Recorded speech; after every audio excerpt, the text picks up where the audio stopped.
Hello, everybody, and welcome to Gauntlet Community Open Gaming.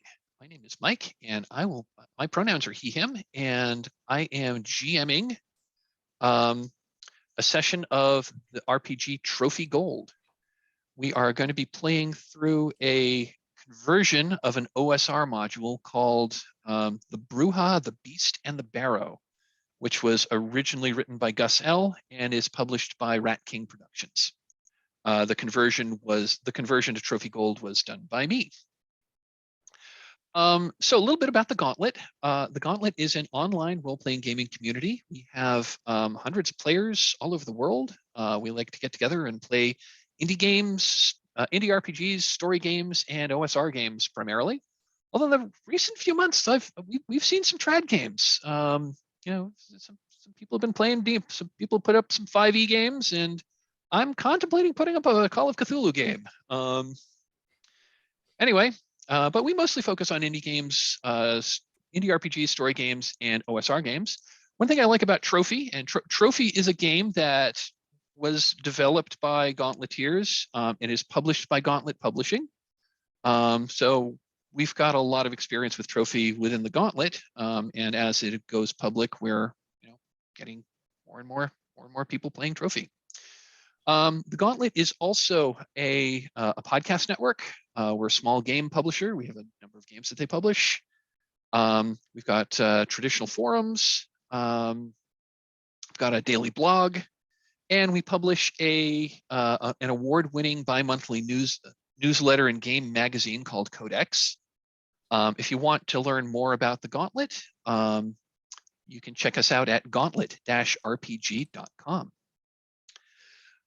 About myself, again, my name is Mike. My pronouns are he, him. I live in central New York State. I've been playing RPGs for quite a long time. I started in 1981, got my teeth on the Tom Moldvay edition of the basic and expert version of D&D back when I was in middle school.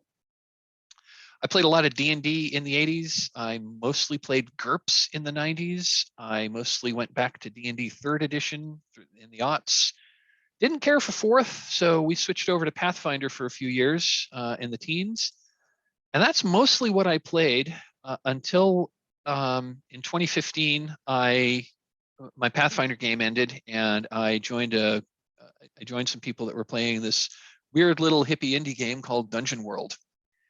And that was my first exposure to Powered by the Apocalypse games and indie games in general, and a different approach to playing RPGs. And that kind of broke my brain in a good way.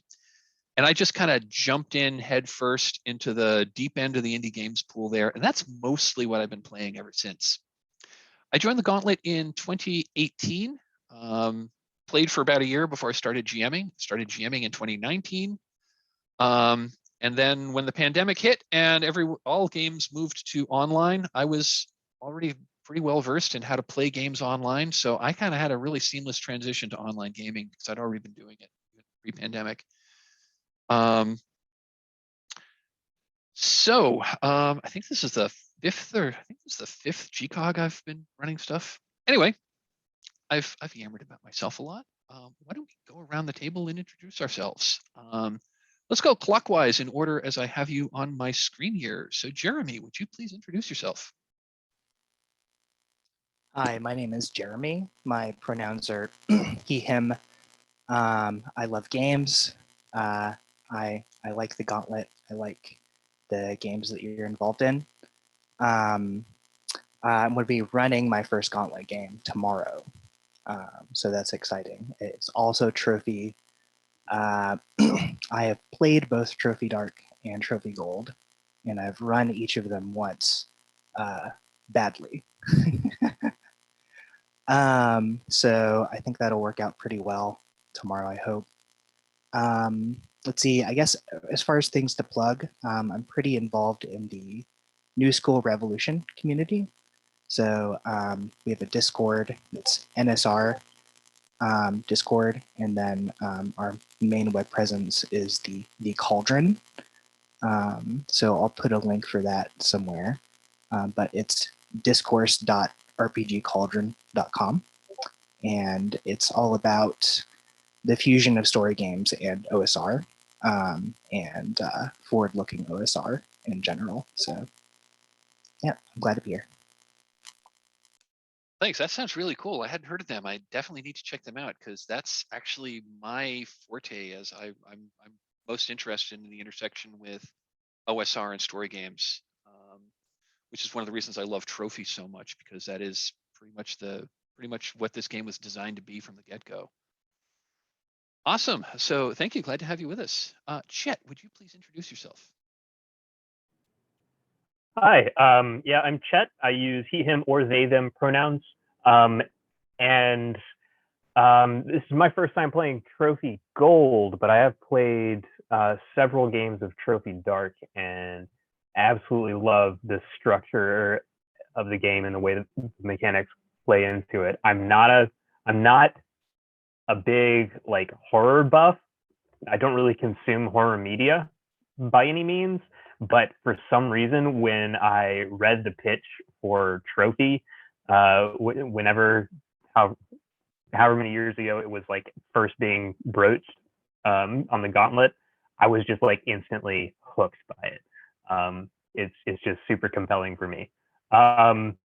This is my second GCOG that I've participated in. I had to back out of a game that Mike was running last summer, I think, or last spring at one of the GCOGs. Something came up, so I'm glad that I'm getting to play now. Yeah. Oh, Mike, you said you mostly played GURPS in the 90s. I mostly made characters for GURPS in the 90s. I don't think I ever actually like played a game of GURPS.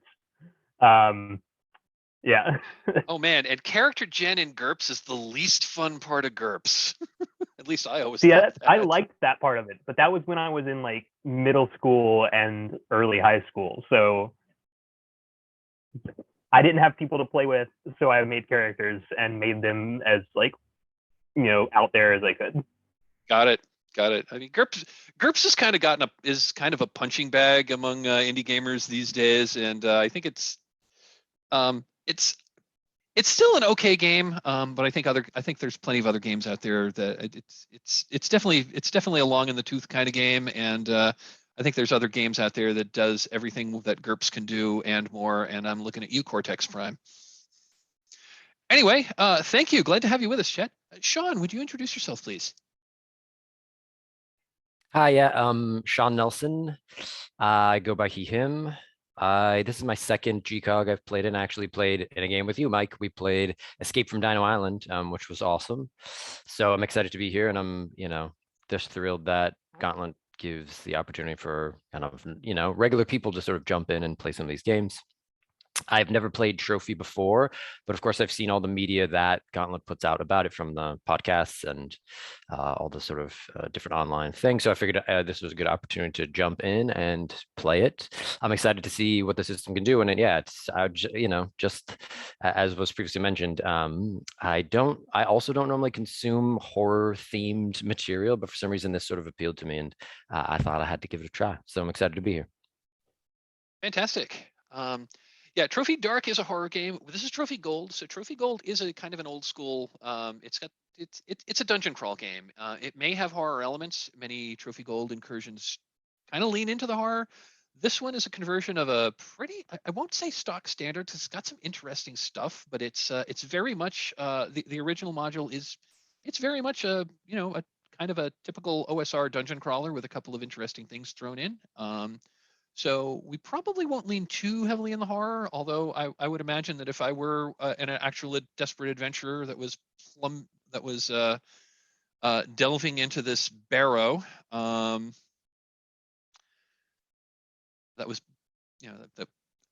would probably be terrified. Anyway, thank you. Glad to have you aboard. Steph, would you please introduce yourself? I'm Steph. I also go by GCOG, and my pronouns are he, they. Pretty much Trophy is the reason why I got so involved with the Gauntlet, so there's that. I have not been playing as long as everybody else, but that's just because I'm just the youngest of the group. I've been playing since 2012. Started with 4th edition for about a month before we went to 3.5. And then we went to 5th, and then we did a few brief stints into other 5th edition stuff, such as Shadowrun, sort of like anything with a 5e, like we did for tried that for a few years, and then eventually I got into Monster of the Week, and that was the reason I got into any sort of PBTA or indie space stuff. So yeah.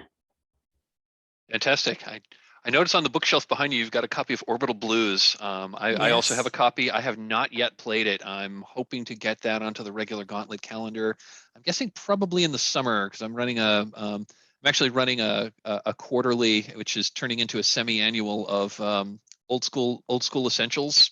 So we're kicking it old school with I'm running the Against the Slavers series on that on the regular calendar, and so I think and it's taking a lot longer to get through than I thought. So instead of a quarterly, I think I'm going to do a double quarterly. So yeah, I think I'm going to try to get Orbital Blues on the calendar. I'm guessing probably June or July. Yeah. Anyway.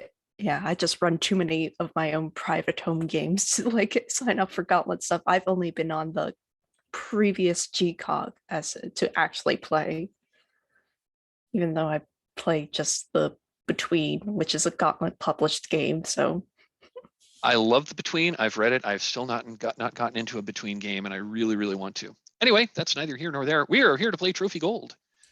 So, welcome everybody. I'm glad to have everyone aboard. Glad you wanted to join us.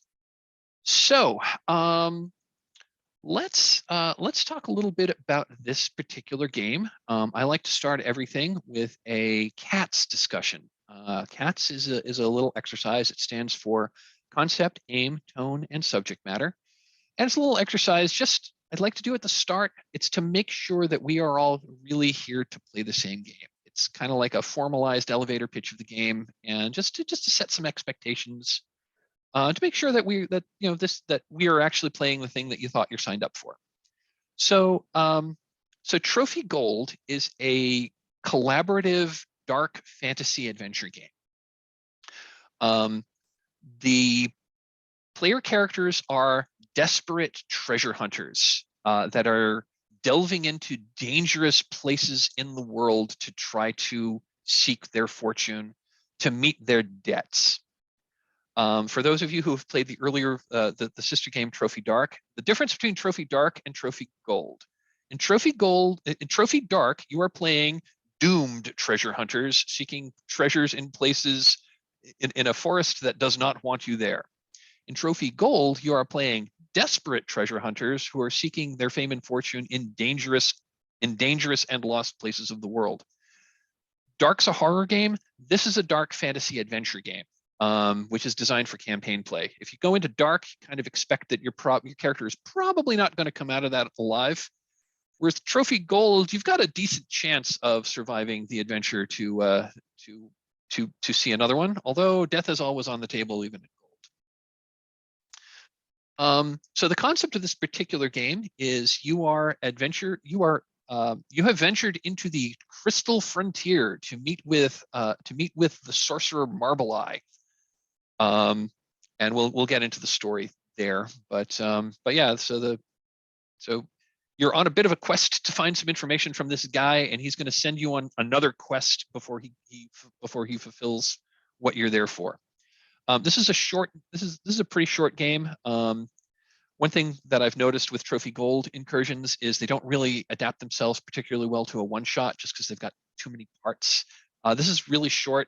This one has 3 sections, so I think we can pretty easily get through this as a one-shot. So the aim of this game is to tell a compelling story about our desperate treasure hunters and their exploration of this forbidden barrow. Tone of this game, I'd like to keep this mostly serious. So these are desperate people that are trying to eke out a living to keep a step or two ahead of whoever they owe a whole lot of money to. I'd like to keep it mostly serious. I'd like to try to downplay the slapstick. Maybe keep Monty Python jokes to a minimum. Sorry, old school gamers. But occasional ironic humor is certainly appropriate in a game like this. And the subject matter includes, and content warnings include, tomb raiding, dark magic, demonic pacts, and blood sacrifice. That's the high concept cats discussion. Does anyone have any questions before we move on? Okay. So next thing I want to talk about is emotional safety at the gaming table and what safety practices that we are going to be using in this game today. It was on the Discord, and I think I also sent it out via email. Does everyone have the character keeper?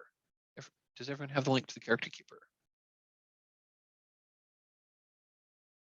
Sean, you are looking puzzled. So do you have it? I can pop it into the chat window here if you need it. I think I can find it. I saw you sent I just didn't take a look at it in the. Got it. So once you have the character keeper up, if you could head over to the info and safety tab.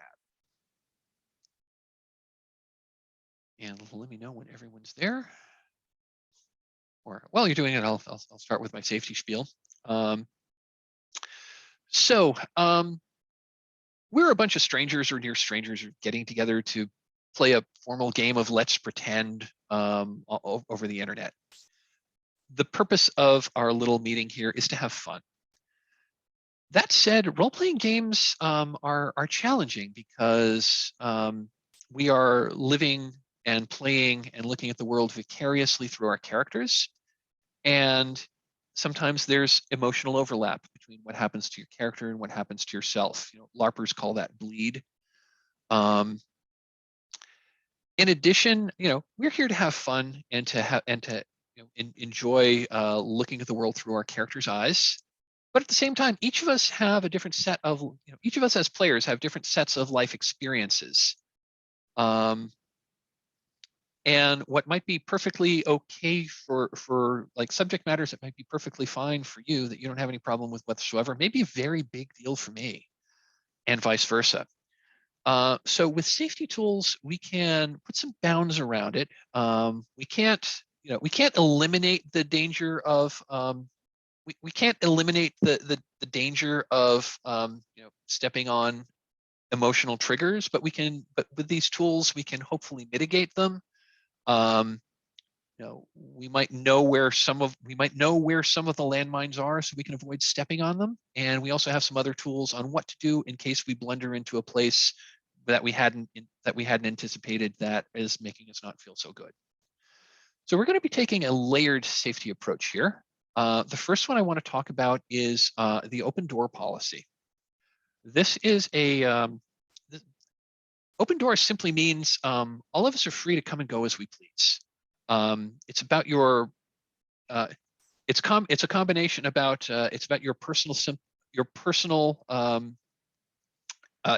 physical comfort, and it's also an acknowledgement that life happens and that what goes on in the real world is certainly more important than playing make pretend with a bunch of strangers on the internet. So open door just means we can all come and go as we please.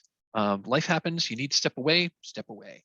You need to call a break. Anyone can call a break at any time. So if the FedEx guy comes to your door and you need to sign for a package, or your dog jumps up onto the dining room table, or there's something happens, you need to step away or something happens in the game and you need to step away to clear your head and take a moment to breathe, absolutely fine. Just step away, let us know you're stepping away, and then come on back when you're ready. Also part of open door is if we get into play and you come to the conclusion that, this isn't the game that I thought I was signing up for, and this game isn't for me, and you want to you want to resign, that is absolutely 100% okay to step away from the game if you're not having fun. Life is too short to play games you don't enjoy. that's Open Door in a nutshell. Oh, the other thing, if you are going to step away and not come back, we would appreciate the courtesy of letting us know that you're not planning to come back, so that we don't wait for you. You don't have to if things are going really bad, but we would appreciate the courtesy of letting us know that if you're stepping away and not coming back, if you let us know that you're gone for the rest of the game. Any questions about Open Door? Okay. So the next tool that we want to talk about is called Lines and Veils. And with Lines and Veils, it's a technique that came out in the mid-aughts. It was invented by Ron Edwards for his groundbreaking indie RPG Sorcerer. Lines and Veils is a tool that we can use to call out specific areas of specific subject matters, that these are things that we really want to either not deal with at all or treat very, very carefully. So if a subject is lined, that means we don't want to see that in the game at all. So with a line, so if a subject is lined, I won't bring it up. Other players won't bring it up. If it was in a published adventure, I'll change it to make it something else. If something is veiled, that means we can acknowledge that it happens in the world. We may see signs that it has happened in the world. Someone may tell us that that thing might have happened, but it's not going to happen on camera. It's not going to happen to a player character. We'll either, it'll either just be signs of something that happened in the past, or if it does happen now, we're just going to cut away, fade to black, move on to the next scene.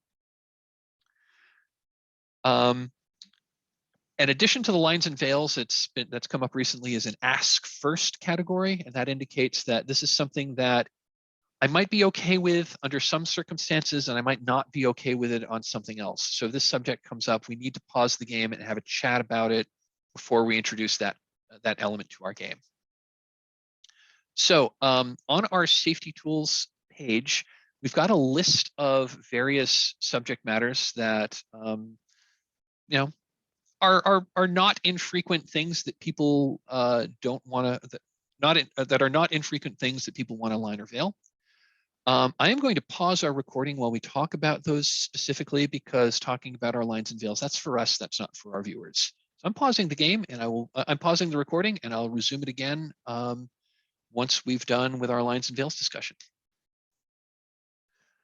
All right, so we have put together a list of lines and veils. I have recorded those onto a stick note that's now floating on the top of my screen, so that I will hopefully not take my eye off of it. The third and final safety tool that I want to talk about is called the X card. The X card is a reactive safety tool, and is the one that we use when other safety tools haven't come up, or there's stuff happening in the game that's now that we need to address immediately. So with the X card, you invoke the X card by saying X card. If you're on video, you can make an X gesture on camera. Or if you don't want to use the phrase X card, you can say, hey, wait a minute, we need to pause here. We need to, something going on, we need to talk. Although saying the X card really makes it explicit that this is happening out of character. With the X card, anytime that something is happening in the game, like in this game we are playing, that is making you uncomfortable, please invoke the X card. That's going to tell us that we need to pause the game and have a chat about what's going on and how we can address that. And you can X card basically anything that is making you not feel good about the game. That can be something that happens in game. For example, there was a subject matter that you didn't think was going to bother you, but we really need to add that to the lines and veils list. So you can X card the subject, we'll add it to the lines and veils list, and we'll go on.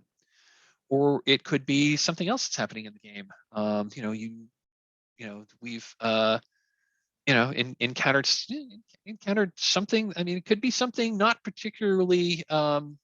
I don't want to say minor, but it could be like a minor detail in the game. Like, for example, I have introduced I've introduced an NPC, and you really don't like the name because I gave them the name of, I don't know, the bully that used to beat you up when you were in 4th grade, and you absolutely hate that name.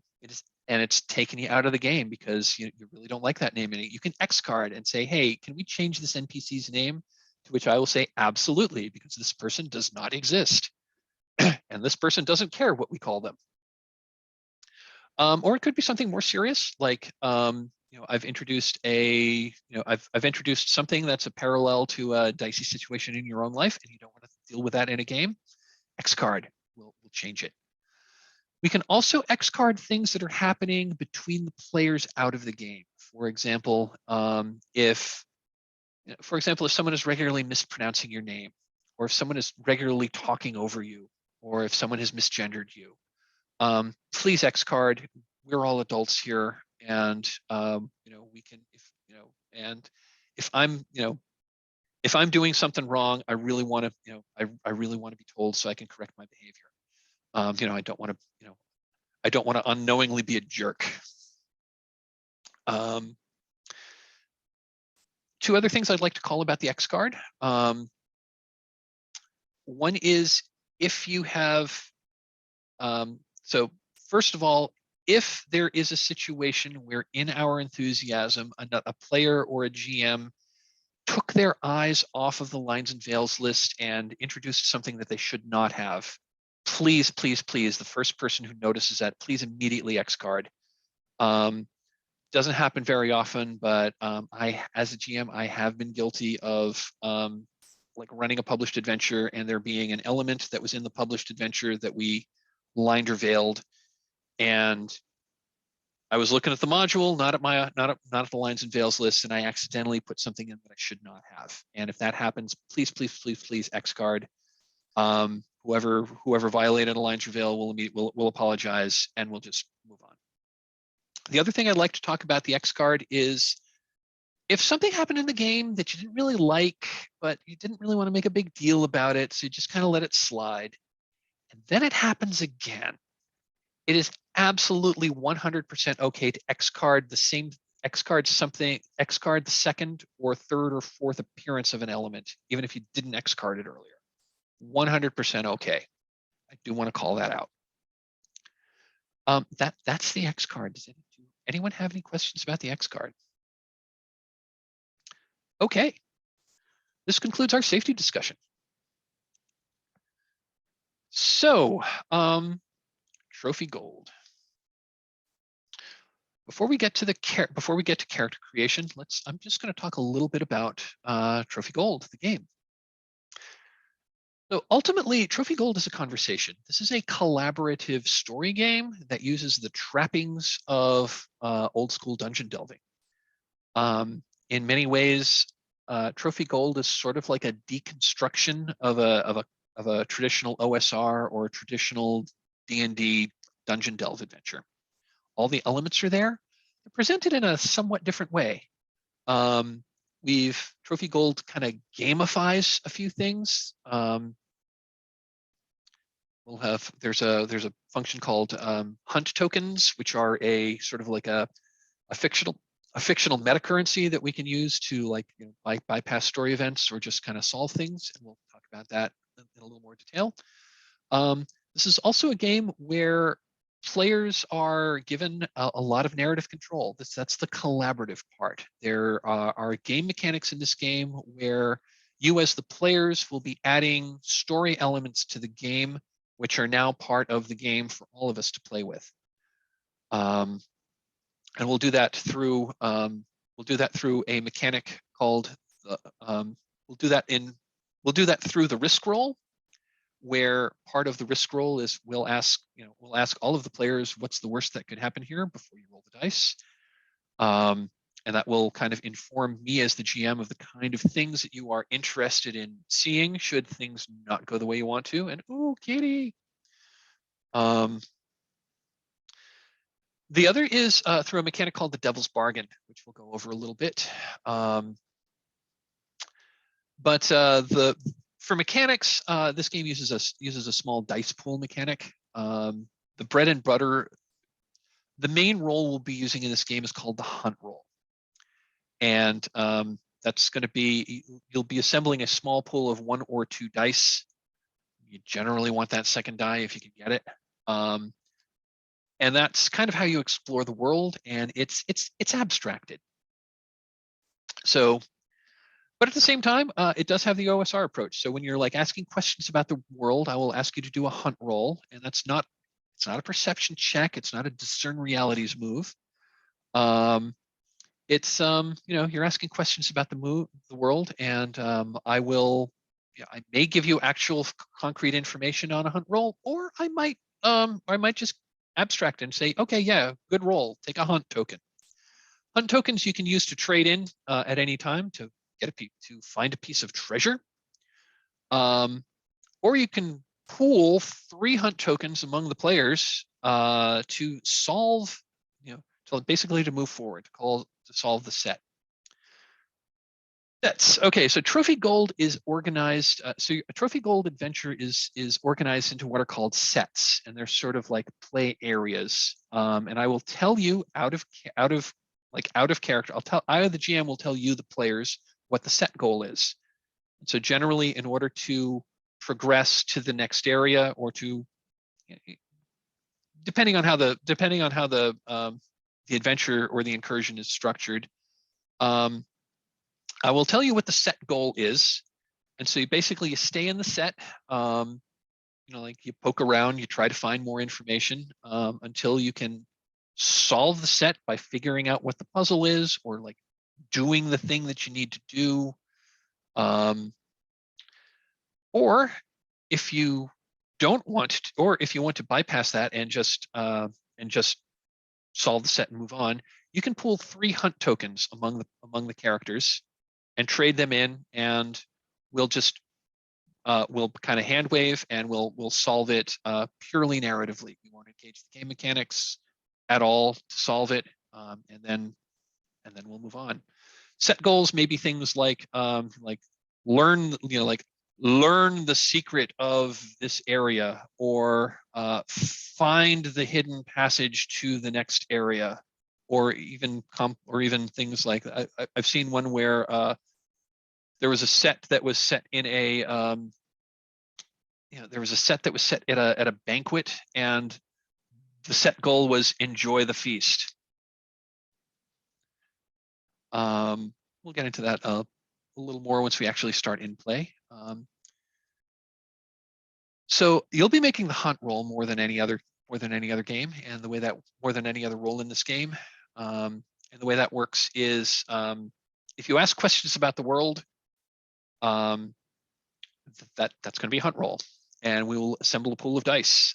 If you get 1 die for asking questions about the world, you get a second die if you have a piece of equipment, a skill, or can exploit the environment in such a way that that'll help you. You generally want the second die. You then roll the dice, and we look at the highest single die. These are D6, by the way. If the highest single die you rolled is a 6, you get a hunt token. If the highest die is a 4 or a 5, you get a hunt token, and you encounter something terrible. If your highest die is a 2 or a 3, you encounter something terrible. And if your highest die that you rolled is a 1, you lose all of the tokens that you have currently collected, and you encounter something terrible. Something terrible doesn't necessarily mean a monster. It could mean a trap. It could mean signs that a monster is nearby. It could just be something gross, like maybe you found a dead body, or a skull with a spike through it, or or like a disturbing piece of poetry that was written on the wall. So we'll be doing the hunt roll more than any other roll in this game. Another roll that we'll be doing fairly often is called the risk roll, and that happens. And we do a risk roll whenever whenever you're attempting to do something like dangerous or risky, for which there is a consequence of failure. And again, we'll assemble a small pool of dice.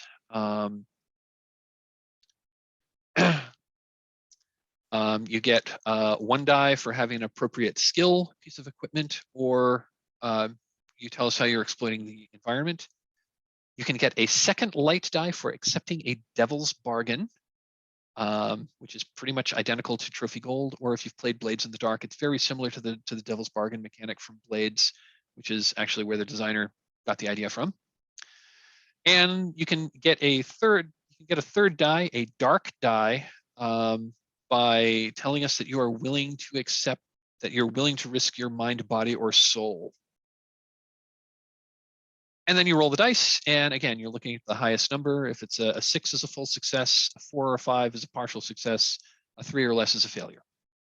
And something bad will happen.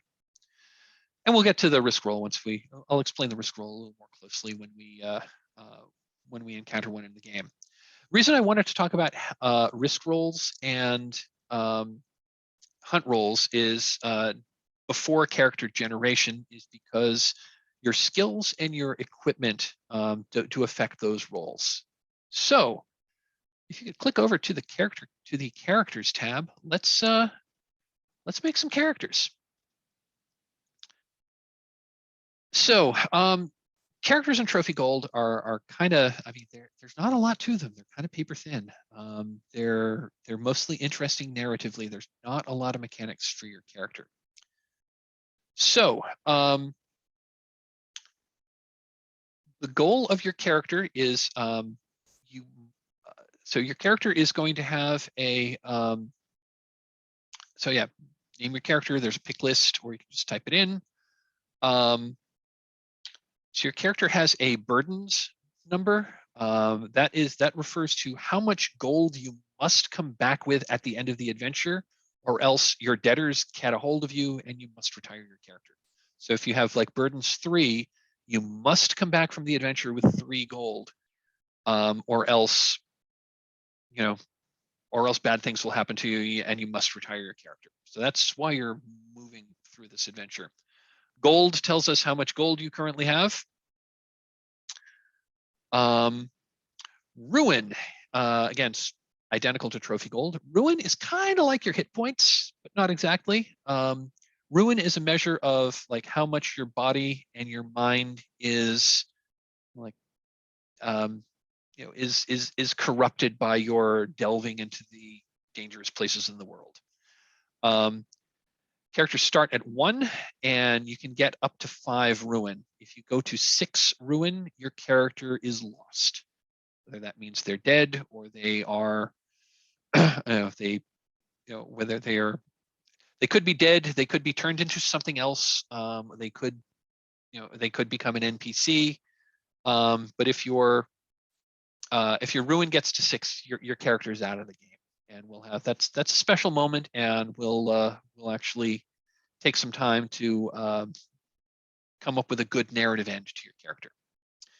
So that's kind of like the background stuff. So your character is going to have a total of 4 skills, and those are chosen by picking an occupation, which is what you do now, and a background, which is what you used to do before you became an adventurer. Your occupation will give you 3 skills. Skills are deliberately vague and open-ended. So if your skill comes into play when you're doing a risk or a hunt roll, you get an extra die for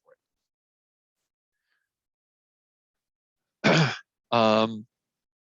And again, the skills are very vague, deliberately, so that we can use them to try to figure out what your character might know in the situation.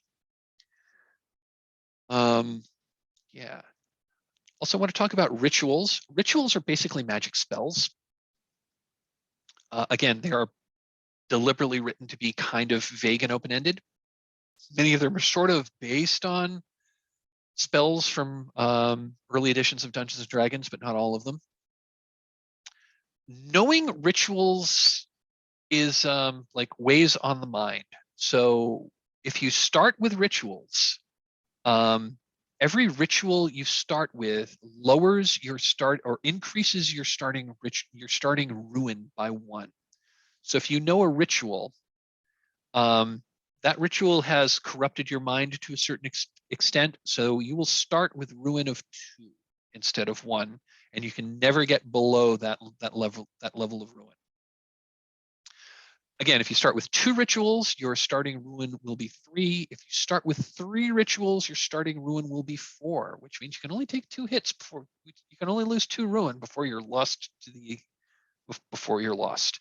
But rituals are magic, and they can be very, very powerful. Using a ritual is dangerous. Using a ritual is a risk roll. And also using a magic is dangerous. So using a risk roll, using a ritual is not just a risk roll, but it's a risk roll that must include a dark die. One other thing about ruin and dark dice.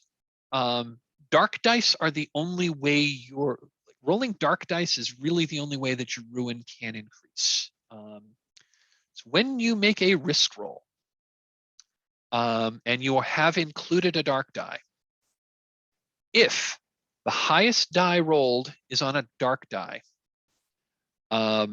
compare the number on the high dark die. Again, if it's the highest number in your dice pool, compare that to your current ruin. If the number you rolled is higher than your current ruin, your ruin increases by 1.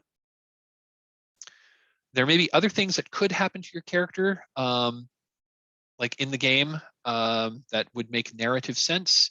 But it's not going to affect your ruin unless a dark die is in play. Other things that may happen are called conditions, and these are like fictional events that these are fictional things that have happened to your characters that have fictional consequences. So like, for example, if you have the this is kind of a mundane example, but if you have the condition like sprained ankle, that's going to limit what your character. It doesn't have a mechanical effect on your character, but it may limit what you can do fictionally. It may prevent you from doing something at all, or it may make something that would normally just say, okay, yeah, you do it, to, oh, well, like for example, sprinting across an open field. Yeah, if you like normally that's just, yeah, okay, fine, you sprint across the open field, and now you're on the other side. What do you do? However, if you had sprained ankle condition, I might say, oh, you've got a sprained ankle. You have to make a risk roll to get across that without, you might need to make a risk roll to get across. Or it may prevent you from doing something at all. Like if you had the, if you had the condition, 2 broken legs, you wouldn't be able to cross that field at all. The other thing I want to talk about is backpack equipment. You have a backpack. Everyone has a backpack that has equipment in it. It's got a total of 6 slots. 3 of those are determined. If you click over to the equipment tab, there are a list of 18 different starting backpacks. You can roll for it if you want, or if you want to pick one that sounds good, basically copy all 3 of those lines onto those first 3. Those first 3 lines, the ones that are highlighted in yellow, like copy that and paste them in there, because those are set backpacks. Because your equipment tells you a little story about what your character is, and might inform you about what you like, a little more about your character's backpack, or I'm sorry, your character's background. Your other 3 slots are open. And you can just say, if you need a piece of equipment that you don't have and you have an open slot, you can say, I'm going to root around my backpack for A, and then you can pick something off of the drop-down list and say, okay, and then you have it from then on. You may pick up additional equipment you may find that doesn't have to go into your backpack. Although if you want to make that a permanent part of your character, that's something we would do in the end game. Combat equipment. Unlike in Trophy, if those of you who've played Trophy Dark before, there's a rule which is if you try to fight the monsters, they will kill you. There's no roll. That's not true in Trophy Gold. You can fight the monsters. It's only incredibly dangerous. There is a combat mechanic. It's called the combat roll. We'll get into that in a little bit. Once we actually do engage in combat, I'll go over the rules a little more closely. I will say that In order to engage in a combat role and fight a monster, you must have a weapon. Weapons don't have any stats; they're just fictional. So if you've got a sword, that tells us what you can do with the sword versus if you have versus if you had a pike versus if you had a crossbow. So that'll tell you how you would be able to use that weapon in the fight fictionally. You must have a weapon in order to engage a foe. Armor. For every piece of armor, if you take a hit in combat, which would increase your ruin, if you have a piece of armor, you can mark your armor to ignore that hit. Even if you're taking multiple, so it's possible in combat to take more than one ruin at once. But if it's from a single hit, you can mark a piece of armor and you take no ruin from that hit. So even if you were to say take 3 ruin in a particular combat round, you can mark a piece of armor and take no ruin from that armor, or no ruin from that combat. However, for every piece of combat equipment that you have, your burdens increase by 1. And again, burdens are how much gold you must bring back from the dungeon when you go back to town. If you fail to meet your burden, your character is retired. So the more combat equipment you have, the more burdens you have.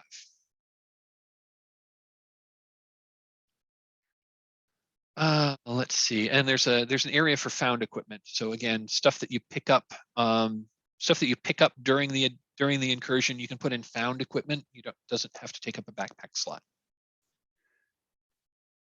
The next section of the character sheet is are what's called the Hearthfire rules, and that will it's probably not going to come into play in this one shot. If we have time at the end, we can maybe go through some of the Hearthfire stuff. I'm guessing we probably won't, but if we can, we will, because that's downtime. That's like character development outside of the dungeon. And I think they're really, really cool, but that's really designed for campaign play rather than one shots. So I have thrown an awful lot of information at you. Any questions before we move on?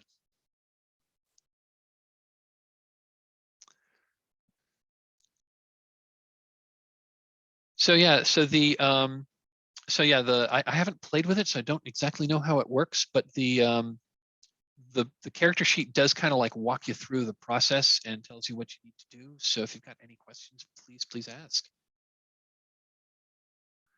And while we're doing character selection, I'm going to pause the recording because watching people make characters is often does not make compelling YouTube watching.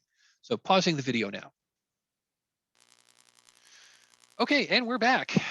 We have made some characters. So one thing I did want to talk about before we introduce our characters is your drive.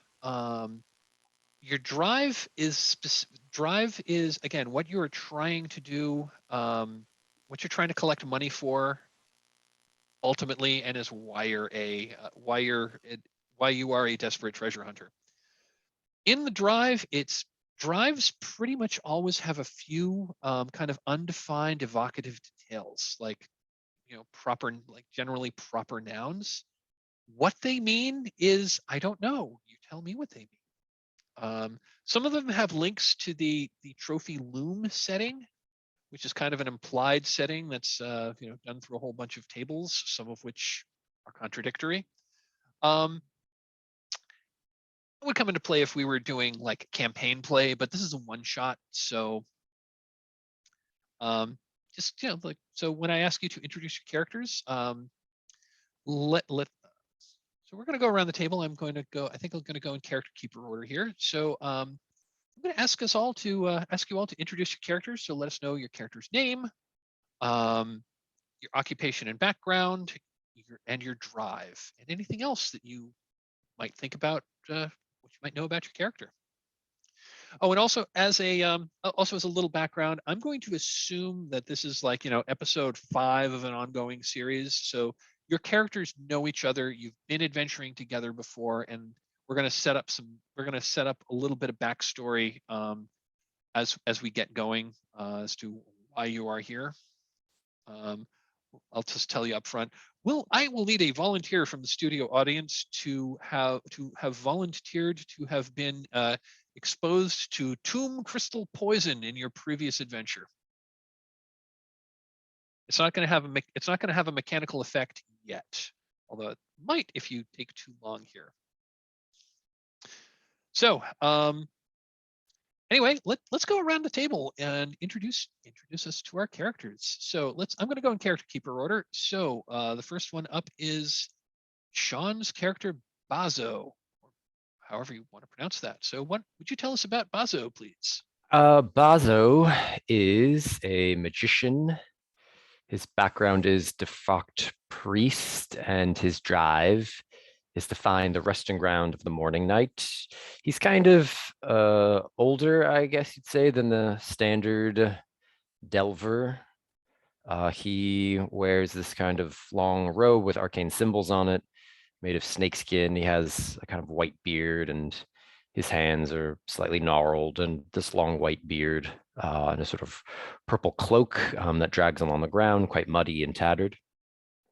When he looks at you, he always kind of looks as if he's looking beyond you, into the distance, as if he's sort of seeing through you. Awesome. That's great. Do you have any idea of who the morning knight was and why you're trying to find him? Well, I guess the question is, am I the one who's poisoned? I was going to ask that's up to you. I need at least one volunteer to have suffered from crystal tomb poisoning, and after we've introduced our characters, I've got a couple of other getting started questions. Sure. That will flesh out our previous adventure. So I imagine the location of the morning night is a kind of gravestone, tomb, burial place of some sort of magic elixir or element that I'm hoping to kind of turn back time, perhaps, to my younger years. Love it. Fantastic. Thank you. Chet, would you introduce us to your character? Sure thing. I'm playing Mahera. Uses she, her pronouns. Mahera's a sturdy looking young woman with fiery red hair and an intense gaze that seems as though she's staring into your very soul. She comes from a hardworking background. She was raised on a farm, but a traveling sorcerer took notice of her because she seemed to have some special abilities, and she was taken in as an apprentice, but I think that perhaps her abilities seems to outshine what her her master had initially seen. Might even have scared him a little bit, and so she was let go, shall we say, and her oracular visions are now her own drive to contend with, and she's trying to usurp her former master and take his place on the Mystic Earthen Council. I love it. She does not have the resources to do that yet. Fantastic. Oh yeah, I imagine you need to like grease a few palms and get some more arrange for allies or something like that in order to get aboard. So yeah, that would make sense why you need to amass some. Yeah, of course. Love it. Fantastic. Because she can't be seen to be directly involved in Cyrus's downfall. I love it. Fantastic. Jeremy, would you introduce us to Gavin? Sure. I am playing Gavin. I'll be doing a bad Irish accent, I think. Just because, why not? Let's see, I think Gavin came from a family of privilege. So I am an abandoned squire. Something happened, maybe in a battle or something, and perhaps the knight I was pledged to died or something like that. My father owes a ton of money to the gangster Bright Teeth Assyrio, who is reputed to be some kind of monster and or just a normal person, who knows, right? So making good on a bad situation, trying to make a lot of money, and crack a few jokes while I'm doing it. And yeah, here we go. Fantastic. That sounds like a lot of fun. And Steph, would you introduce us to your character, please? He is Teodan. He's a hedge escaped cultist. Just a very interesting fellow. He has a very, very bushy beard, and like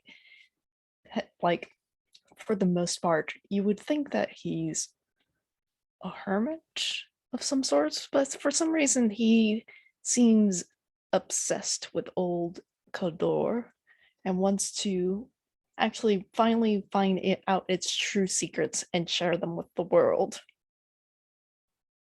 I love it. You say hermit. This is apropos of nothing other than I think it's awesome. In 19th century England, there was an actual job which was garden hermit, because people would rich people would build their formal gardens, usually with fake Greek ruins. There were sculptors out there that would deliberately build fake ruins to make it look like, and then you could hire someone to be a hermit who lived on a shed on your property, because it was cool to have it was cool. You then spread rumors that your place was your place was like a mystical place, that you would have hermits that would actually live there, and you would pay them money to live in a shed and grow their hair really long. Anyway, fun fact that I just have to share with the world every time it seems appropriate. Anyway, fantastic. Cool. I am really looking forward to getting to know these characters a bit better. So these characters have been adventuring as a group for some time. You've been on at least one adventure together in the Crystal Frontier.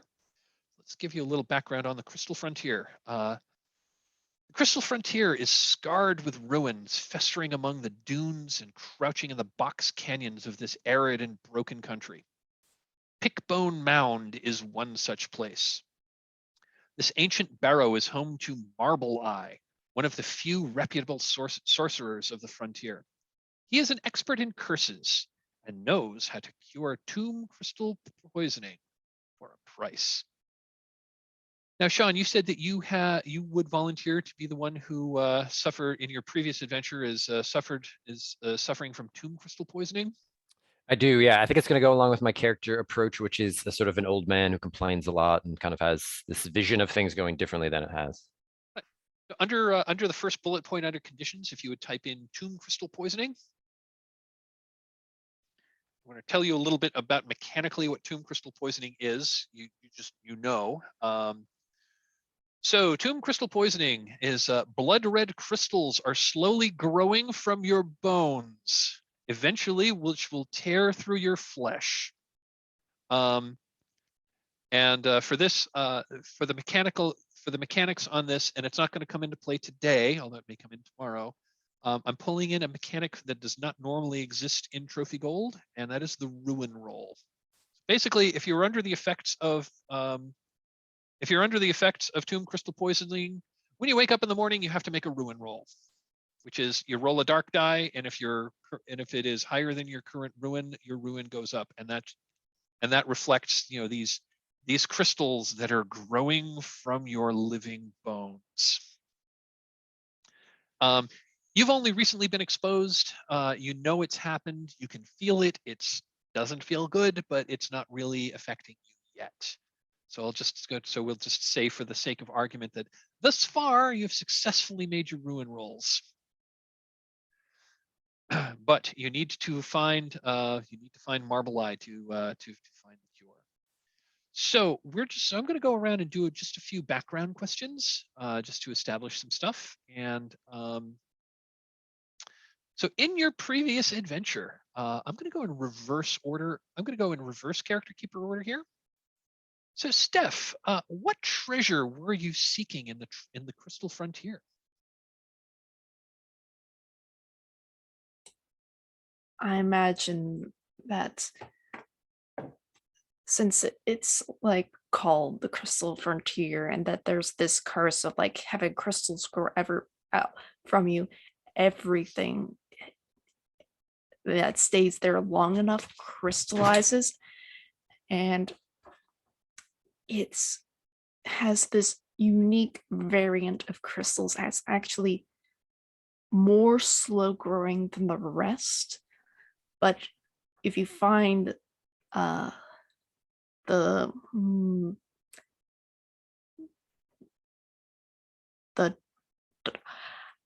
I'm terrible with names, but there's this particular crystal that's green, and it slowly grows. But if you break off a piece and like just work with it, you can actually have it change color and turn into other types of crystals. So a bit of a unique type of thing. Don't have a name for it yet.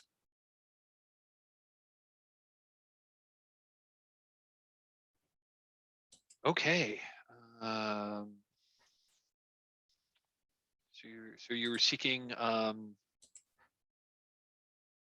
Just want to put this down in background in case we need to pull it up later. So you were seeking like something that was transformed into crystal. Yes, that's the short answer. Okay.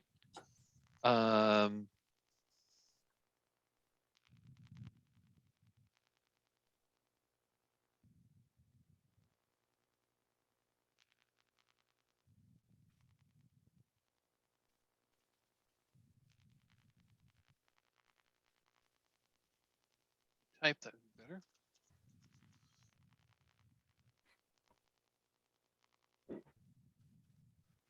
Okay.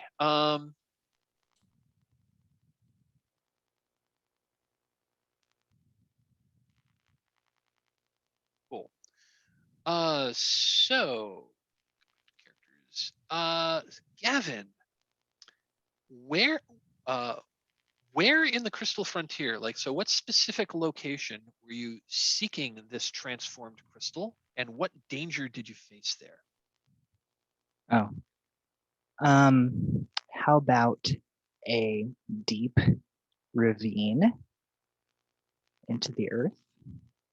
And we faced some giant crystalline spiders.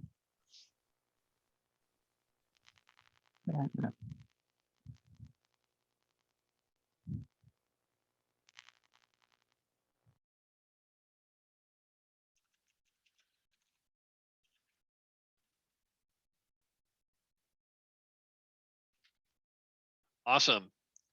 Cool. And Mahera,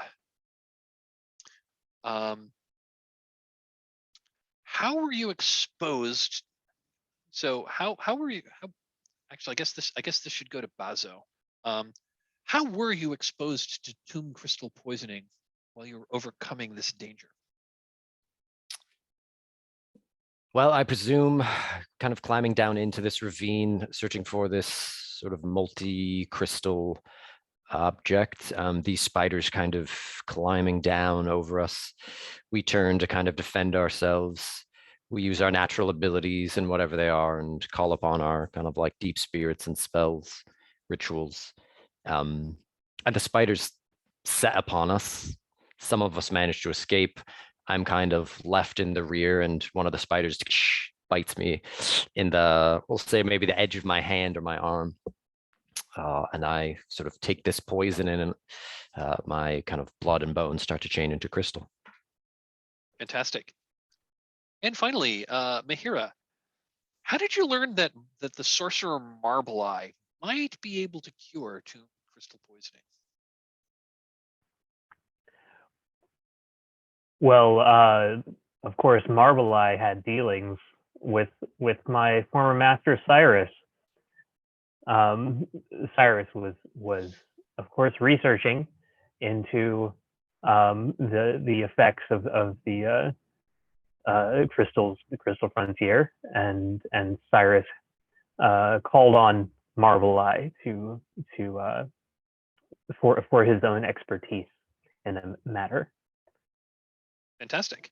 So when Baso succumbed or was bitten by the spider, of course, I was quick to suggest that Marble Eye would be the one to consult.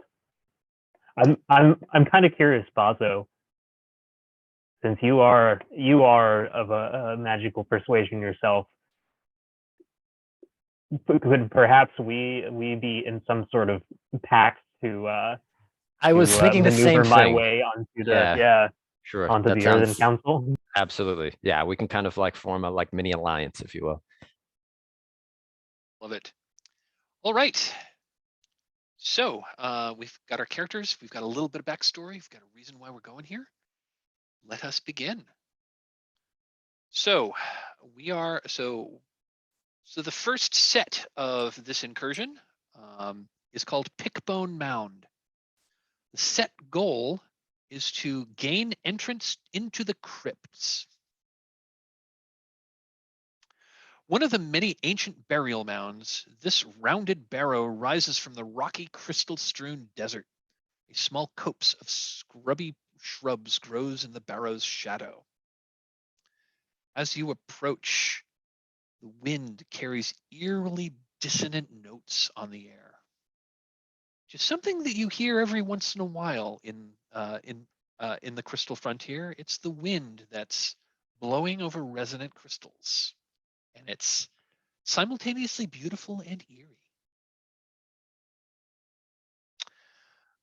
So as you approach the mound, you do see this copse of shrubs in the. Do you see a copse of shrubs kind of in the shadow of the mound itself? Atop the mound is again, you can just see this. There looks like there's a it looks like there's a small, clumsy structure. It does not look ancient, although it looks like it has been built of scavenged ancient materials. It looks like it's got, it looks like it's made of old, it looks like it's made of old ancient bricks. They've just been kind of piled on top of each other, and it seems to have a roof made of. It's like it has like a roof made of like large animal skins. And you have been told that this is where Marble Eye lives. What do you do?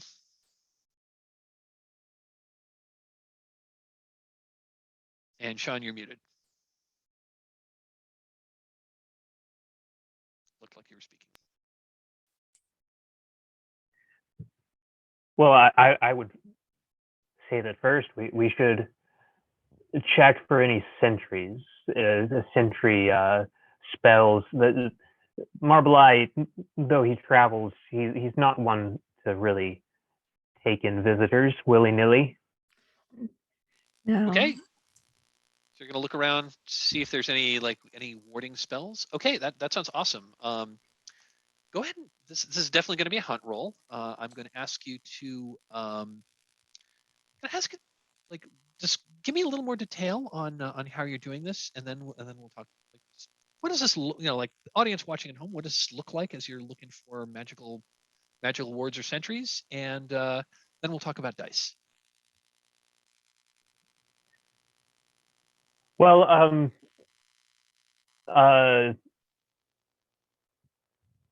I have a bit of a knack for sensing when when the magical threads are woven in a place. So I'll go into a bit of a trance. I have a few tinctures of a spiced perfume that helps me enter a trance and see the threads of magic. Fantastic. Okay, that's pretty cool. Okay, let's talk about dice. So before we go on, I just want to talk a little thing about how gameplay works in Trophy. So this game is a conversation. There will be times when I will be addressing. There'll be times where I'll be addressing the characters and giving things from the perspective of the character's view. There'll be also times that we're going to take a step back and I'll be addressing you as the players, and we'll be asking you questions about what you as the players would like to see happen in the game. So Trophy is not really a game if you're like big into for players that are really all about the immersion and I only ever want to look at the world through the eyes of my characters and I never want to look at it any other way. This is not the game for them. So we're going to be constantly switching back and forth between looking at the world through the eyes of your characters and looking at the story from the perspective of the players who are playing this game. And I'll do that by, when I'm asking you as a player, I will address you as your player's name. And when I'm asking you as to your character, I'll be asking as your character's name. Just wanted to set that here. So we're now entering to the, we're now entering into the meta. Well, we're sort of like the gamified. So you're asking questions about the world. So that is going to be a hunt roll. So you get a light die for asking questions about the world. You can also get a second light die for taking advantage of one of your skills, a piece of your equipment, or taking advantage of the environment in some way. So are you fishing for another light die? And I would recommend trying not to do hunt rolls with only one die, because your odds of succeeding are much higher with 2 dice. So is it? I'm at 2 dice right now. I'm at 1. You start at 1 die. You start at 1 die on your hunt roll, and if you can tell us how you are using one of your skills or a piece of your equipment or taking advantage of the environment in some way to assist you on what you're trying to do here to like learn more information. Right. So I'm using my perfume, my spiced perfume, to go into a trance, which is, I know it's just one extra die, but I'm using my perfume that I have and my skill trances. Got it. Well, you only can get 1 extra die. So the most dice you can roll for a hunt roll is 2. So even if you have a piece of equipment and a skill, you still only get 1 die for that. Okay. So you're going into a trance and you're using that. So yeah, let's go ahead and okay. Okay. You have encountered something terrible.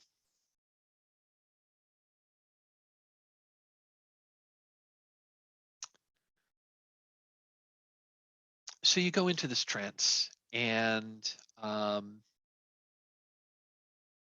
think this is just straight out going to work, and I'm just going to present you with an obstacle you're going to need to have to overcome. This place is warded. You've heard from your rumors that Marble Eye is an expert on curses, and he has placed a magical ward all around the barrow to keep people away.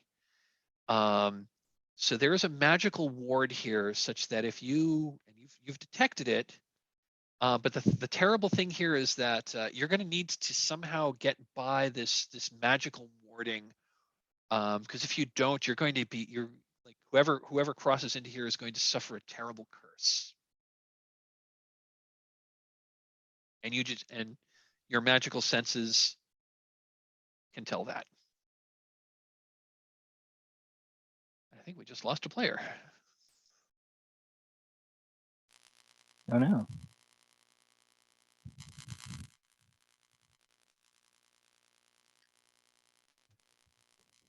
Anyway, let's. Yeah.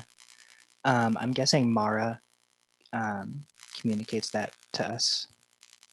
Yeah, are any of y'all like starting to like walk forward towards Oh yes, I'm definitely Uh, walking forward.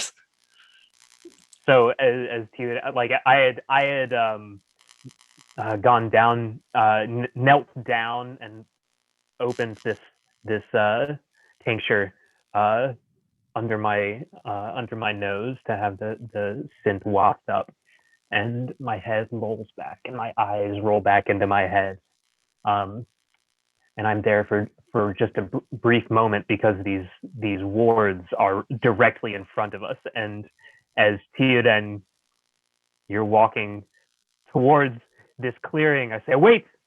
Mm. There's magic woven, a fence, a ward. Take one more step and you'll be cursed.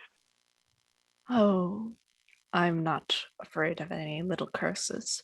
Where is this ward? It encircles the the whole area. I imagine, even though this is not technically not a part of my equipment, I imagine Teodan has like a walking stick. You can have a walking stick that's not, mundane, like totally normal mundane stuff like that. You can just assume to have. It's only like the like specific stuff that you might need that we'll need to do. Yeah, that it's stuff. Yeah, stuff to like gain mechanical benefit.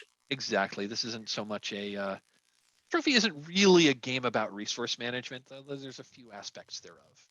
Yes. And as like Mara points out the ward and like where the divining line is, I start putting like holes in the dirt of like where some like a good like dividing line, just so I don't accidentally walk over it. And I start to just pulling at the threads. It's not a visible thing, but I'm pulling at the threads, trying to dispel the quote unquote curse, because Okay. this is technically, I may not know all of the curses, and that's why we're going to this guy, but I know some of the curses. So because that is a skill I have. Got it. So you're going to try to like dispel, or at least temporarily Make a hole. make a hole through this ward so that you can go through. Okay, absolutely. So this is a risk roll. So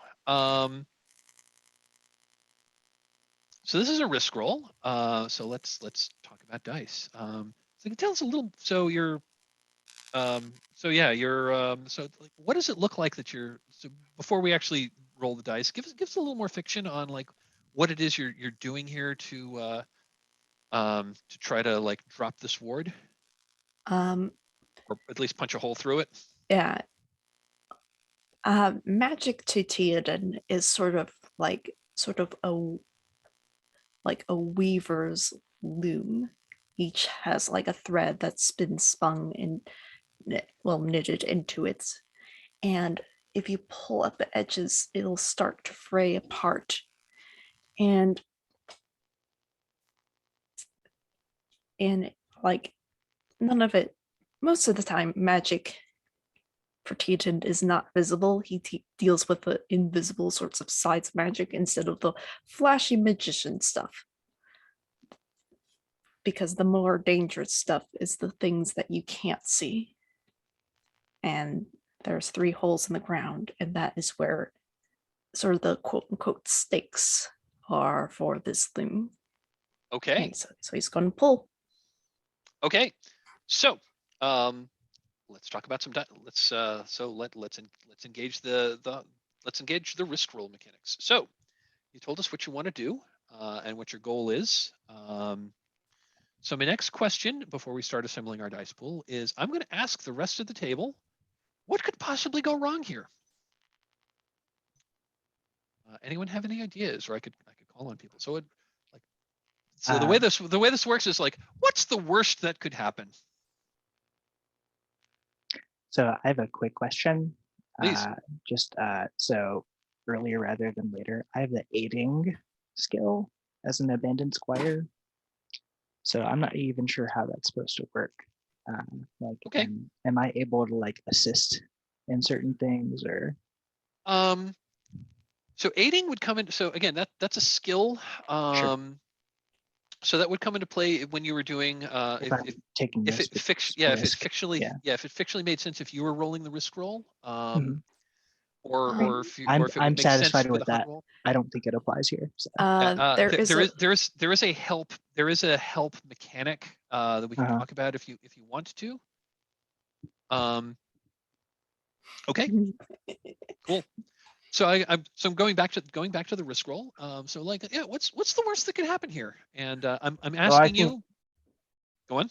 I think possibly if Teodan is tugging on the edges of this woven ward, it could trigger the ward. That seems like the obvious answer, honestly. It triggers the ward and like focuses it on Teodan. But if anyone else has any other ideas, so this is basically. Oh, please go ahead. Please go ahead. Yeah, I'll just offer the alternative that Teodan and/or contracts the crystal affliction as well. Okay. That is a cool possibility. And anyone else have? So the way this works is so this kind of tells me, so when I ask the other players like what's the worst that could happen, this kind of tells me what you might be interested in seeing happen here, which may because ultimately what happens if the risk roll doesn't go so well, ultimately it's up to me. The other thing that I like to use when you pose like what's the worst that could happen, that may inform devil's bargains. And sometimes I might twist one of your what's the worst that could happen into a devil's bargain. And so, okay, so we have some idea as to what some bad things that might happen as Teodan tries to drop this ward. Now let's talk about dice. So I see that you have the curses skill, which clearly comes into play. So you may absolutely take a light die. I think that since you are working with magical curses here, I am going to require you to include a dark die into this. So right now we are at risk 1 light, 1 dark. Would you be inclined to accept a devil's bargain? Now let's talk a little bit about devil's bargains because we haven't really, because this is our first risk roll. So a devil's bargain is something that will, if you accept the devil's bargain, this is something that will happen in the fiction regardless of how the die roll happens. You generally phrase this as no matter what, ellipsis. And if you accept the devil's bargain, you get an extra light die to your roll, and you also accept that this change to the fiction is going to happen. So I am going to put, oh, and the way devil's bargains works is I will ask all of the other players to suggest a devil's bargain. And if you got one, cool. If you don't, that's fine too. I'll suggest one as well.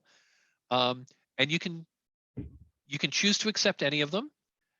You can also say if one interests you, but you would like to change it a little, you have that option. And if the person who posed the devil's bargain agrees and the GM agrees that it is enough of a devil's bargain to get another die roll, then that is absolutely fine. Or you can say, you know what, I don't like any of those. I'm just going to roll my 2 dice.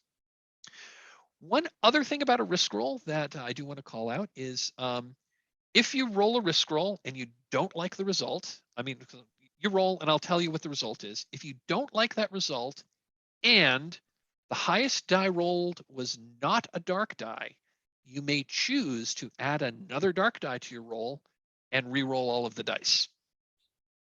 You can keep doing that if you don't like the result and continue to add dark dice until you like the result or until the highest die rolled is a dark die.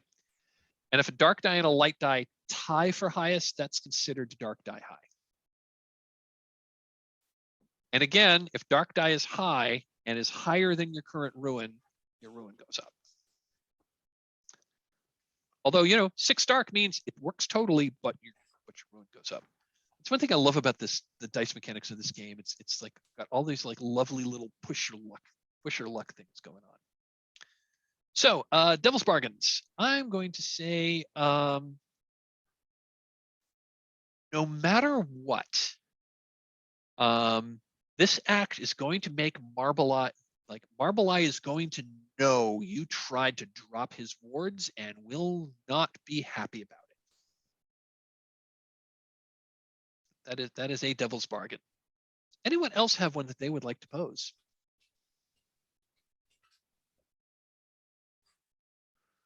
What about some sort of Watcher Spirit is summoned that like follows us and makes it difficult for us to sneak around? So kind of like makes strange noises or is sort of loud and difficult. It's pretty cool.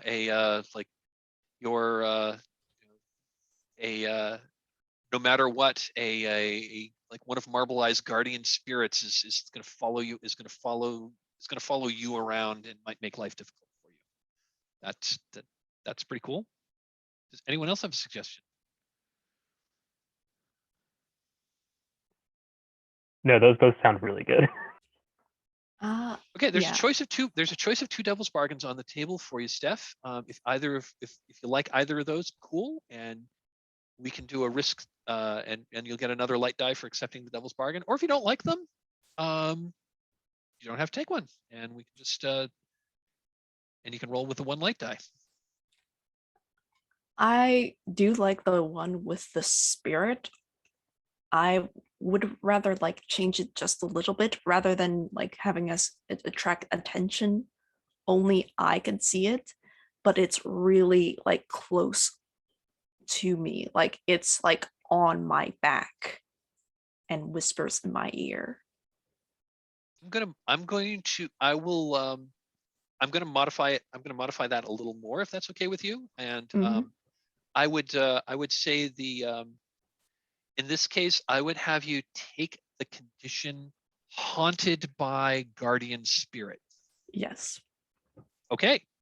So that's going to happen regardless. So if you accept this Devil's Bargain, you're going to go ahead and take that. Go ahead and take that condition, haunted by guardian spirit. Okay. You can go ahead and put that in your conditions right now, because that's going to happen no matter what. And then, if you want to hop over into if you're in the GCOG Discord, if you could go down to Game Room T for Trophy Channel. Mhm. And the command, you want to type /risk space 2 space 1. So it's risk, number of light die, number of dark dice. Hmm. Okay. That's that. Okay, My this ruin is is going up. this is not a great roll. 3 dark 3 is highest. 3 is a failure. Mhm. You could add another dark die and roll again. Nope. It's You dark you die is can't. high. can't because dark is Yeah. high. Okay. Dark is high. You cannot add another. You cannot add another die.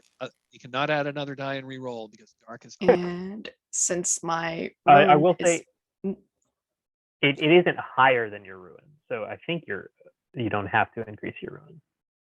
Yeah. What is your current ruin? Your current ruin is 3. Yeah. Your 3. ruin. If your starting ruin is 3, 3 is not higher than your ruin, so your ruin does not go up. However, it's Okay. it is still a failure. You can't re-roll because 3 is high. Your ruin does not go up because you'd need to get a 4 dark in order for your ruin to go up. But this doesn't work. So I am going to say that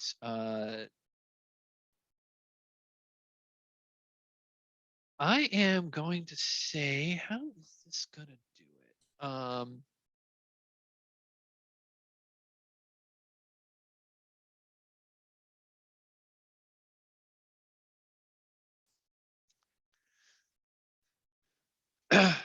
So of course, you attempt to undo this. So you attempt to undo these wards. and there is a you just feel this like curse disruption, and this curse was way more complex. This was a much more complex magical weaving than you first anticipated. In fact, you think you basically triggered a trap, that it looked like this is a pretty easy curse to undo. But whoever did this was really, really good, because they laid a much more complex curse within the magics of what seemed to be a simple curse. So you got through the simple one, no problem. And then the real one triggers.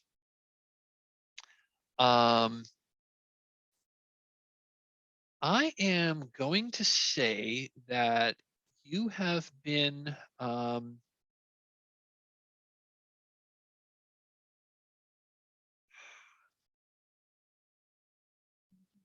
let's take a quick look at some of Marble Eye's abilities, just for me to get an idea here.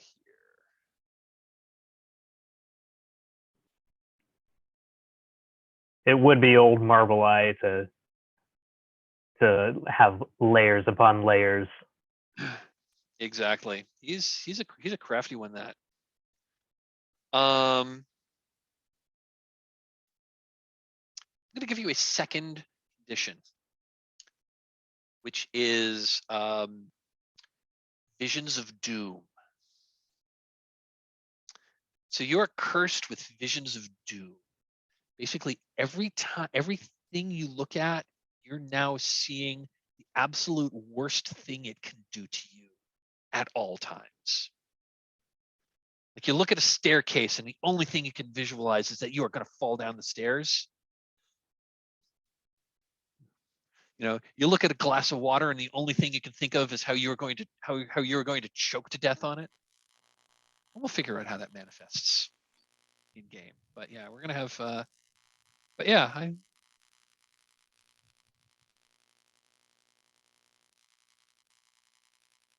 but yeah, you're haunted with Visions of Doom. And these wards are still up. Now on that, I'm looking at the time. Let's you know, we're a little past the hour. Why don't we take our second break? Why don't we take 5 minutes here, if that's okay? Sound good to everyone? Okay, let's come back at I've got 7 after. Let's come back at 12 minutes after. And we're back. So the wards are still up. Teodan has been, Teodan has suffered, suffered a little backlash from his attempt at dropping this magical ward. What do you do? Can I just sort of look to Mara and say, Mara, do not know this man. Can we not just reach out to him? Is he not here, or what is this? I'm suffering here. We must get to him quickly. Well, I know him, but I wouldn't say that we're on, the pleasant acquaintances. He was just a scholar that visited my master at some point. It's not like he knows who I am. Well, perhaps he knows who I am. I don't know. Did Teodan not solve the barrier?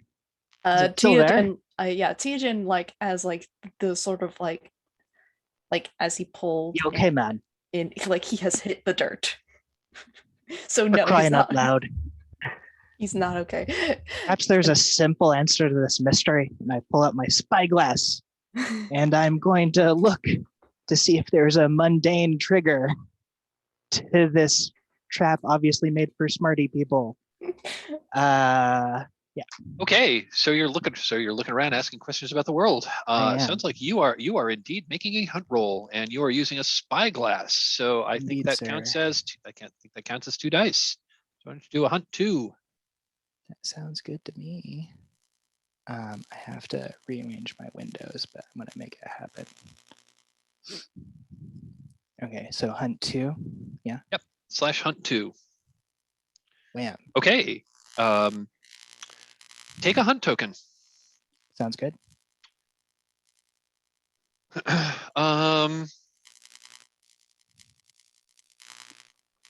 Thinking.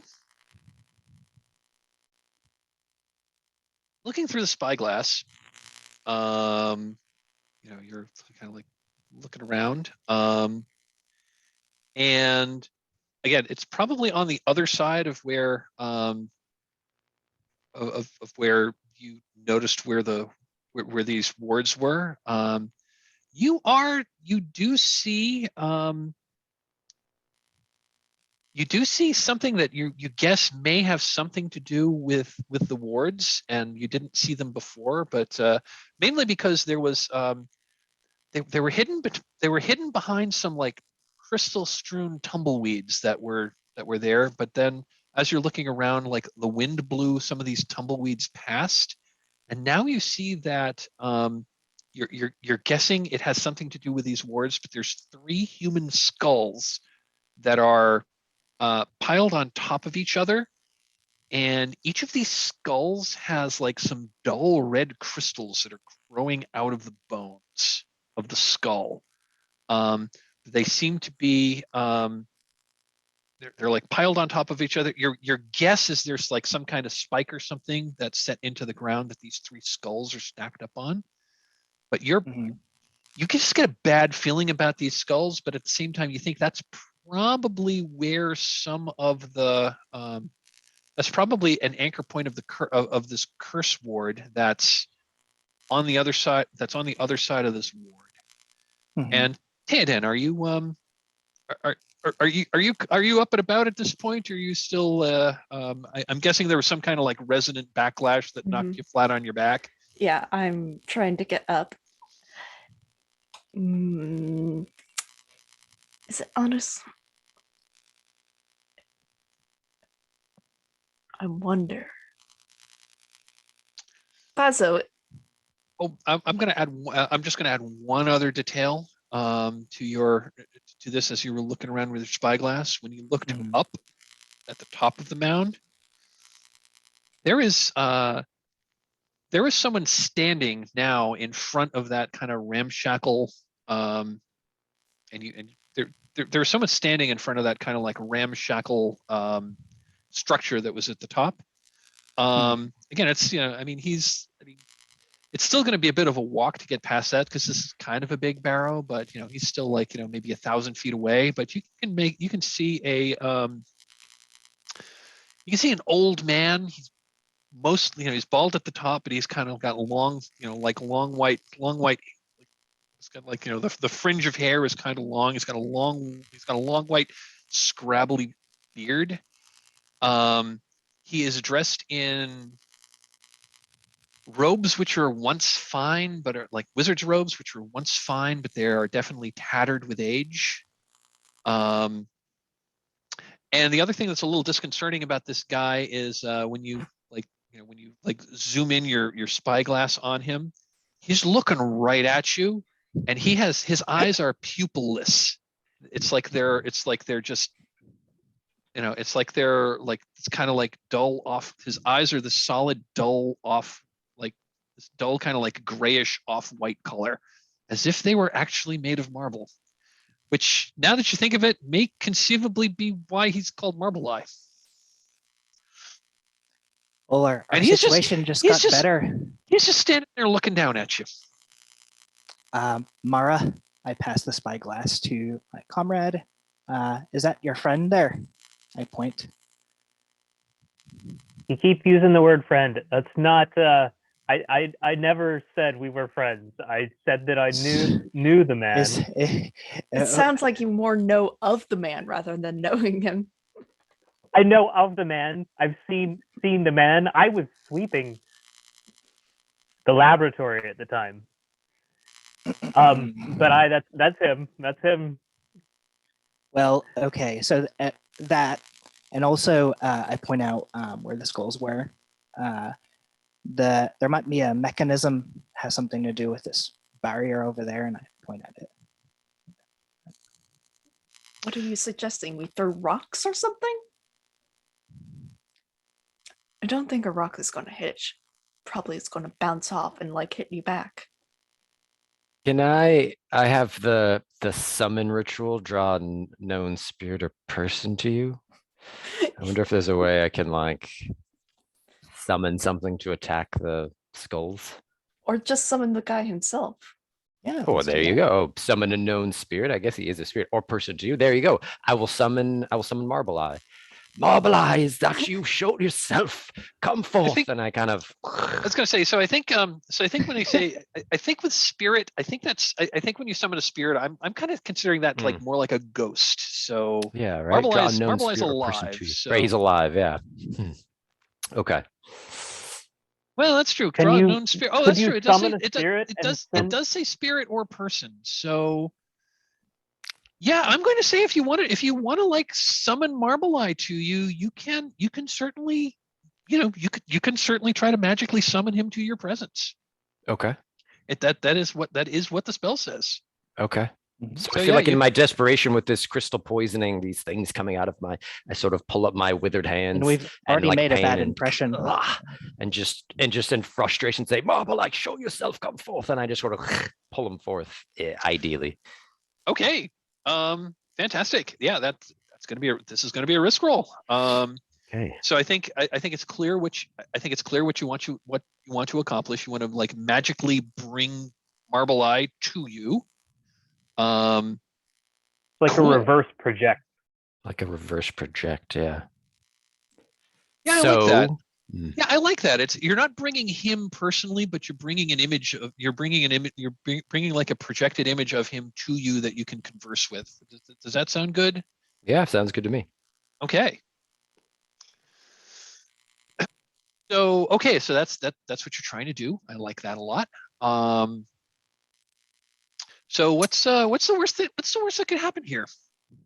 I've got one off the top of my head, and that is the obvious one is Marble Eye. Is that okay? I think the worst that could happen is he sees this coming a mile away, blocks it from happening, and is going to basically refuse to have anything to do with people. Okay. I think that's I have a suggestion. I think that's a suggestion. Please. So he can reverse the spell and draw you to him. It's also pretty cool.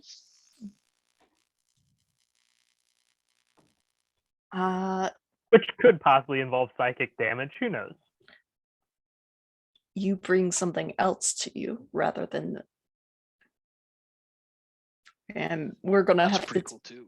yeah, and we may have to fight it or something of that nature. Yeah, another one of these like lurker spirits that are sort of around guarding his place.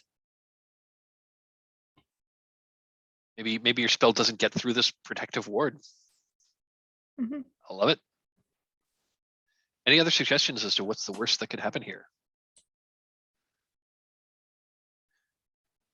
Okay, so you do get a light die for having the ritual skill. So basically, any ritual you perform, you're going to get a light die for it.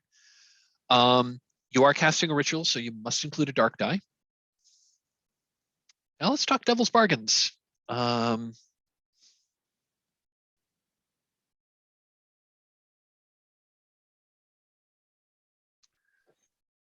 Again, I wonder if in calling him forth, like you could, for a devil's bargain, that he could by like almost, I don't want to say permanently there, but kind of like shadowing you and some sort of like darker vision of him over my shoulder. That's kind of the thing that's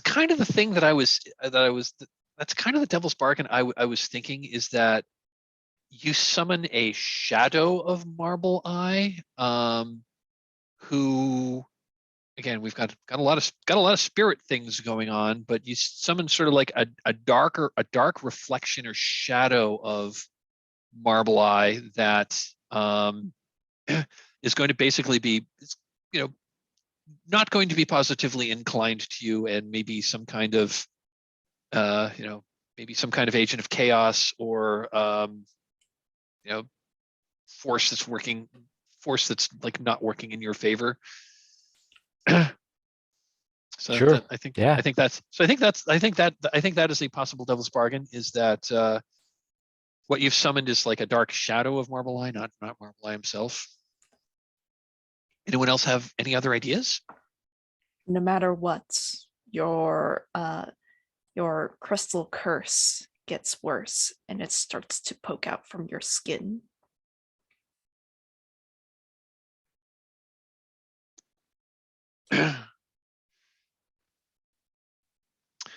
So I'll clarify that one, and if you choose that one, yeah, I'll just have you make a ruin roll, see if your if your poison progresses.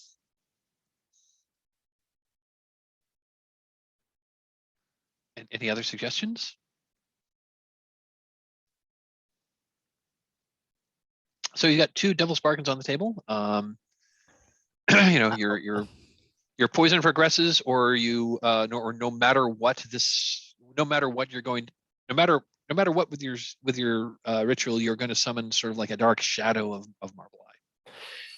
I guess I like the dark shadow because it seems in keeping with what we're doing so far. And I also like this idea that like if I looked in the mirror, I would see that dark shadow, not myself, like Marble Eye's darkened face sort of like looking back at me. I feel like it's evocative of the moment we're trying to create. So I feel like I'll go with that. Okay, fantastic. So looks like we're going to do a risk 2-1.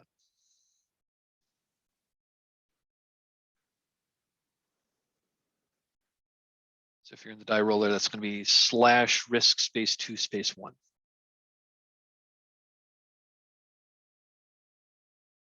I got to type out risk, R-I-S-K. There we are. Okay. So this is going to be a fail, and so I think what's going to happen if you accept this roll is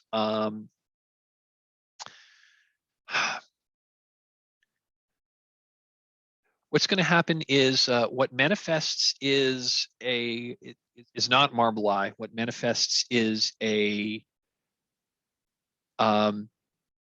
image of Marble Eye, but it's wrong.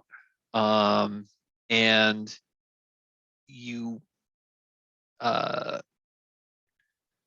may think it's really Marble Eye and try to have a conversation with it, but whatever information it tells you is going to be a lie. And if you attempt to act on that, you're probably maybe it's going to tell you that, okay, fine, I've dropped the wards. You may walk through, out of character. So yeah, I think what's going to happen is you're going to talk to you're going to be talking to something that you think is Marble Eye but isn't, and we can play that out. But you'll be acting on like deliberately bad information. Can I add another black die and keep rolling? Or you can add a dark die and re-roll. So it'll be a risk 2-2.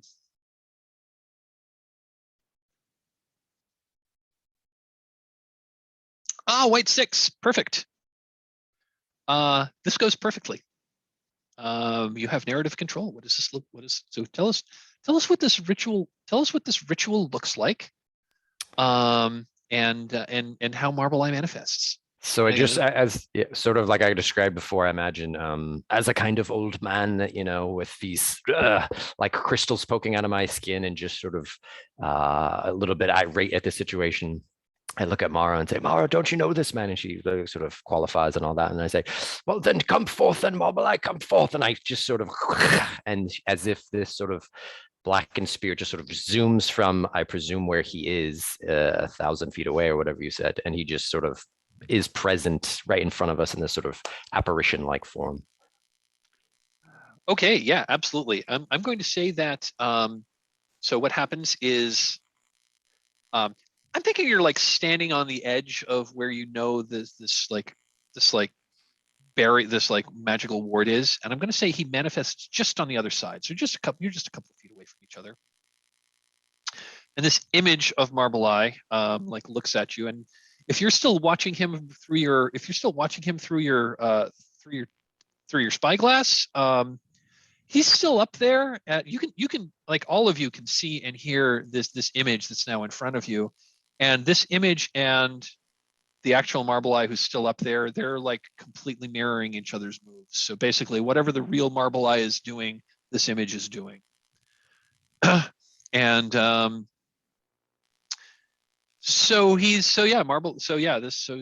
ritual works, and yeah, this old wizard with white hair and these disturbingly these disturbing eyes, which seem to be made of plain polished stone, is standing before you and says, what is the meaning of this? You try to bring down my wards, and then you force me here to have this conversation with you. What is the meaning of this? Who are you, and what is your business? And I guess I sort of present us, and I say, we are here under grave circumstances. We had heard via a colleague here, a friend, Mara, that you knew something of this poison. And I sort of hold up my arm to show him those kind of crystals poking forth. And I say, what is it? What can we do? How do we proceed? We must solve this quickly. I am fading before our very eyes.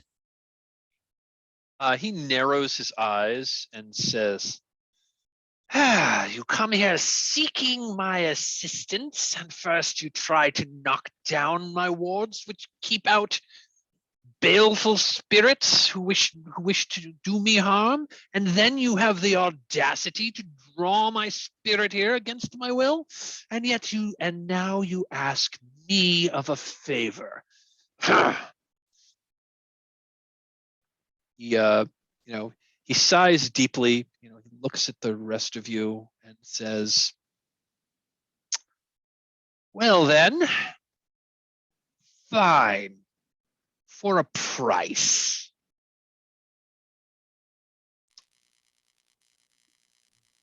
We would not expect anything for free, of course. Teodan takes two steps back. Well then, a price. I would demand payment of 5,000 pieces of silver, which, by the way, that would translate to like 5 gold, or perform a service for me.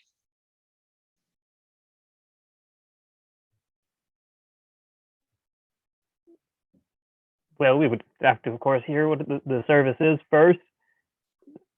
We are more than capable, though. And I look around at my compatriots. Baso standing there.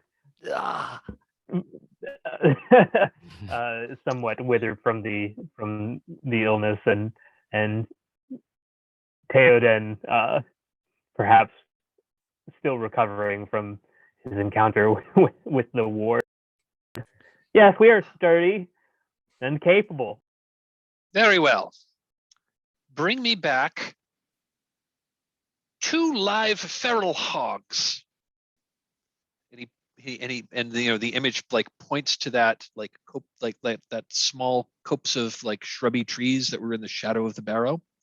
It's like, there's some that live over there. There's a path that leads up. He turns to Teodan. You there, you who tried to drop my wards. I think someone with your capability will be able to find the pattern path that leads back up through the wards. Go there and bring me 2 live hogs that live over there. There are a number of them. You should not have too much trouble in finding them. Bring them up to the, he points back up to the top of the barrow. Bring them up to me there, and then we shall talk. And at that, his spirit just flickers away. But his spirit flickers away. There's an after image. There's like a shadowy after image of Marble Eye that remains for like just a second, and that after image like locks eyes with Baso, grins malevolently, and disappears. I am going to, I think I'm going to give, I think I'm going to give Baso basically a similar similar condition to Teodan, and I'm going to say that you are haunted by malevolent spirit.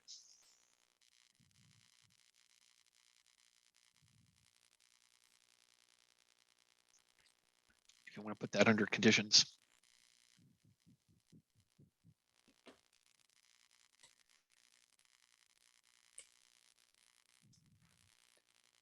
Okay, great. We just took on some more work for no pay. You guys are gonna owe me Well, because we're getting you a cure and meeting up with your friend who's giving us more work. I don't know if you guys are worth the trouble. I'll pay you whatever you need. Just we need to find the cure. We need to find the hog. Teodan, let's get down the path quickly. yes. My arm. Gavin, I promise we'll get you what you need. Hopefully So the you can- hogs aren't that big. So so yeah, you're able to like walk around to the other. You're able to walk around to the other side. And as you're walking around, on the outside of this like wards, and again, Teodan, you can just tell where the wards are at this point since you're partially attuned to them at this point. Yeah, you walk around in the into the area that's mostly shaded by the barrow, so that seems to be a place where this is mostly very arid. This is mostly a very arid place, but every once in a while you do see areas where there's like more vegetation that grows up that usually would indicate that there's a spring. So yeah, there's a small copse of juniper and briars grows in the shadow of the barrow.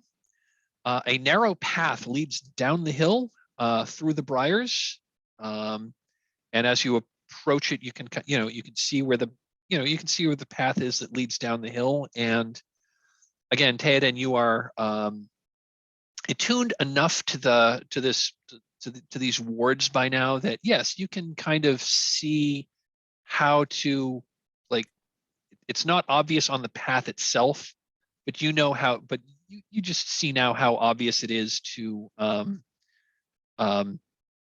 like, stay on the path and to so you know of a way now over here that you would be able to go up the hill And not get and not blasted. trigger any wards. And there's no roll there. You just know. Yes. Partly because it looks like Marble Eye has like partially dropped some of the wards here that would allow you to go up here, but there's still wards there that are still keeping out whatever he's trying to keep out. So yeah, you walk around, and as you walk around, you do notice like a shadow passes overhead, and you glance up, and there is a there are 3 or 4 like crimson buzzards that are just kind of lazily circling over your heads. Someone's dying.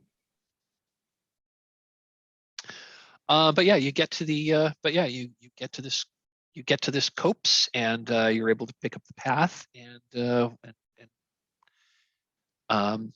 enter this enter this kind of like shrubby. So these are shrubs. I think there's a couple of like stunted trees, but none of them are more than, I think the tallest of them is like maybe 7 or 8 feet tall. But they're like, it's like juniper yew, and maybe some like dwarf ponderosa pine, just small scrubby desert trees. And you see that this path does go to a like not huge, but not but not insignificant like pool of water, and there's a small stream that that comes out of this. It's more of like, it's a little rivulet that kind of like it goes like out into the desert. And that water seems the water does seem like the water seems like perfectly safe to drink, clean, cold. What do you do? Besides the buzzards, is there any other animals about?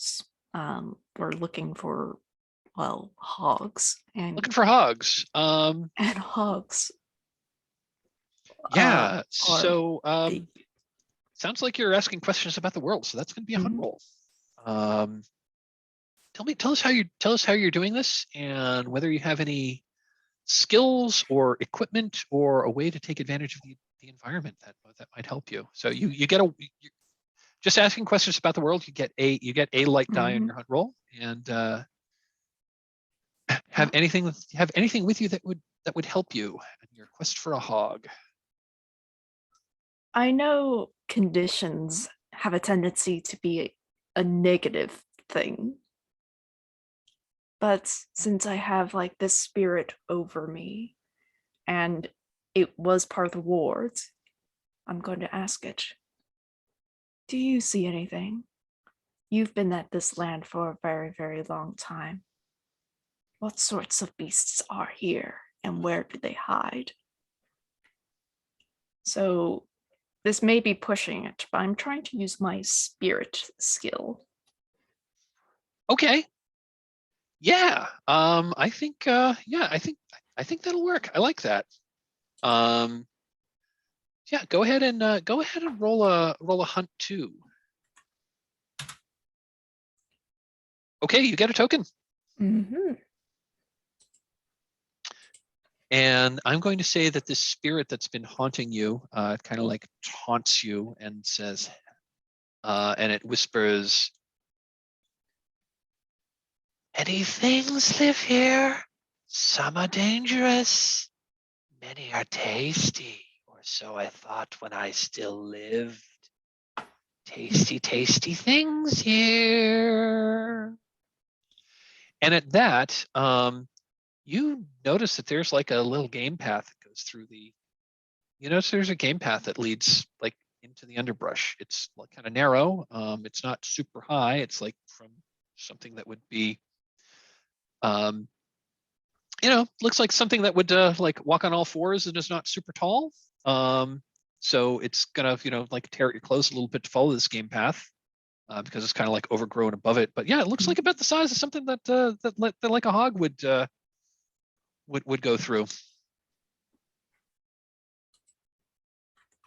What do you do? I assume you pointed out to the rest of you. Yes, I pointed out a game trail. I'll volunteer to try to scout ahead. So here, let me do my part, and I'll go ahead and see if it's dangerous. So I'll go down the path. Okay. So you're basically looking for more. You're heading down the path. You're looking for hogs. Okay. It sounds like you are also asking questions about the world. So this is going to be another hunt roll. Okay. So you get one for doing it. Do you have any skills or equipment or a way to? I actually don't think so. I am skilled in security and surprise. So if there is a hog that's going to try to jump at me, then that could be useful. Otherwise, I'm just going raw, I think. I'll let you use surprise here. Sure. I think that could apply. So go ahead and do a hunt 2. Let's do it.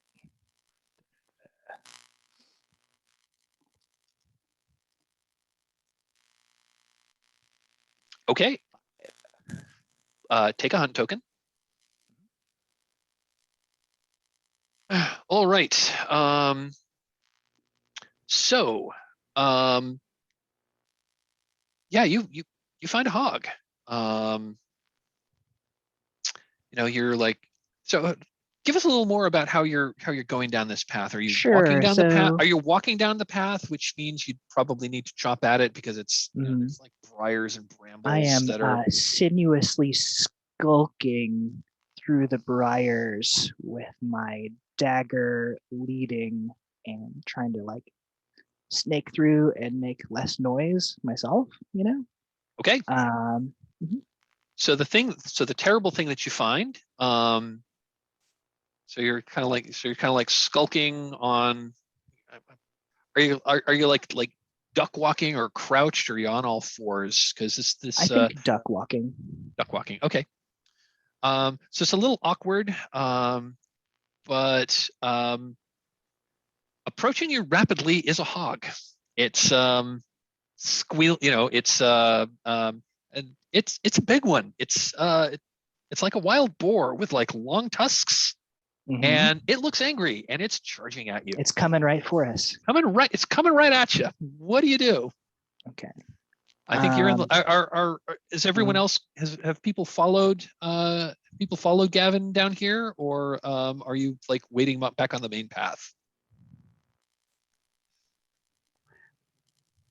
Some ways behind. There's, of course, since Gavin seems to know at least somewhat what he's doing.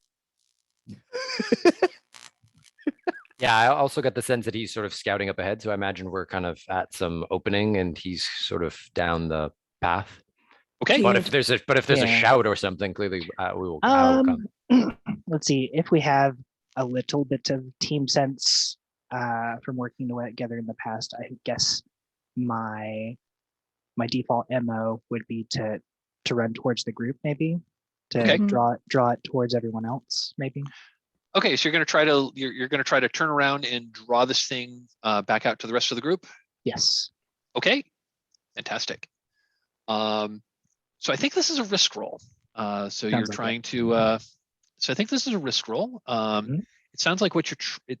Correct me if I'm wrong. It sounds like what you're trying to do is basically outrun this hog and get it to chase you out into the open where the rest of the group can attempt to capture it. Mhm. Is that? Do I have that correct? Yes, that Okay, is right. awesome. Mhm. Okay, cool. Yeah, this is going to be a risk roll. Mhm. So I think what you're doing is clear. I think your objection is clear. So I'm going to ask the rest of the group, what is the worst that could happen here?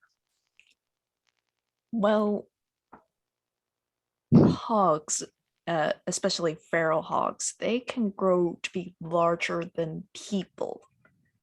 So, and they pretty much can eat anything. So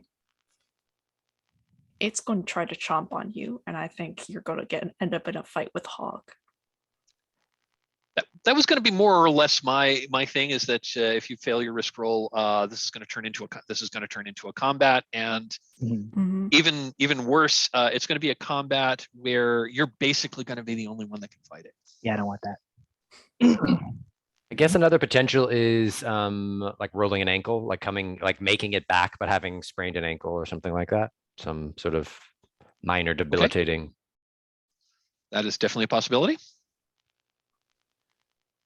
Any other possibilities here that people want to put on the table? Or maybe there's two hogs instead of one hog, like one's coming from the backside, or we're getting flanked. Oh, that's true. That's true. That's a possibility. I like these options. I will consider them. If the dice don't go up so well. I think it is dangerous here because you are dealing with a dangerous wild animal. So I think I am going to require a dark die here because you are. Okay. I think you are definitely. I don't think there's an option here. I think you are definitely risking at least your body here. I am. Yeah. So we've got one light, one dark. Devil's Bargains. I kind of like that idea of a sprained ankle. So I'm going to say, I'm going to put that as a possible devil's bargain. Is no matter what happens, you sprain your ankle and you're going to take the condition sprained ankle. And again, anyone else have other devil's bargains you want to put on the table? Perhaps no matter what in the mad dash, you lose hold of your dagger, so you're perhaps a little bit less able to contend with this beast. That is certainly a possibility. No matter what, there's not just hogs in the game trail. There is something else. It looks like a hog, but it is not a hog.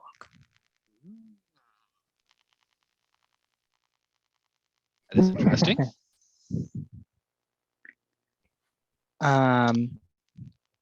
Do any of these appeal, or do you want to make a counter offer on one of them? Let's see. I am down with dropping my weapon. Okay. Um, I think that's and if that's acceptable. satisfactory for the game master, I think that's Yep. what I want to do. So no matter what, you're gonna lose your dagger. Well, right. So you may have at some point you may need to go back to try to find it, but like no matter what, you're gonna lose you're gonna lose the dagger in the in this briar patch. Okay. So 2-1. So yeah, let's do a risk 2-1 and see what happens. Okay, let's see what happens.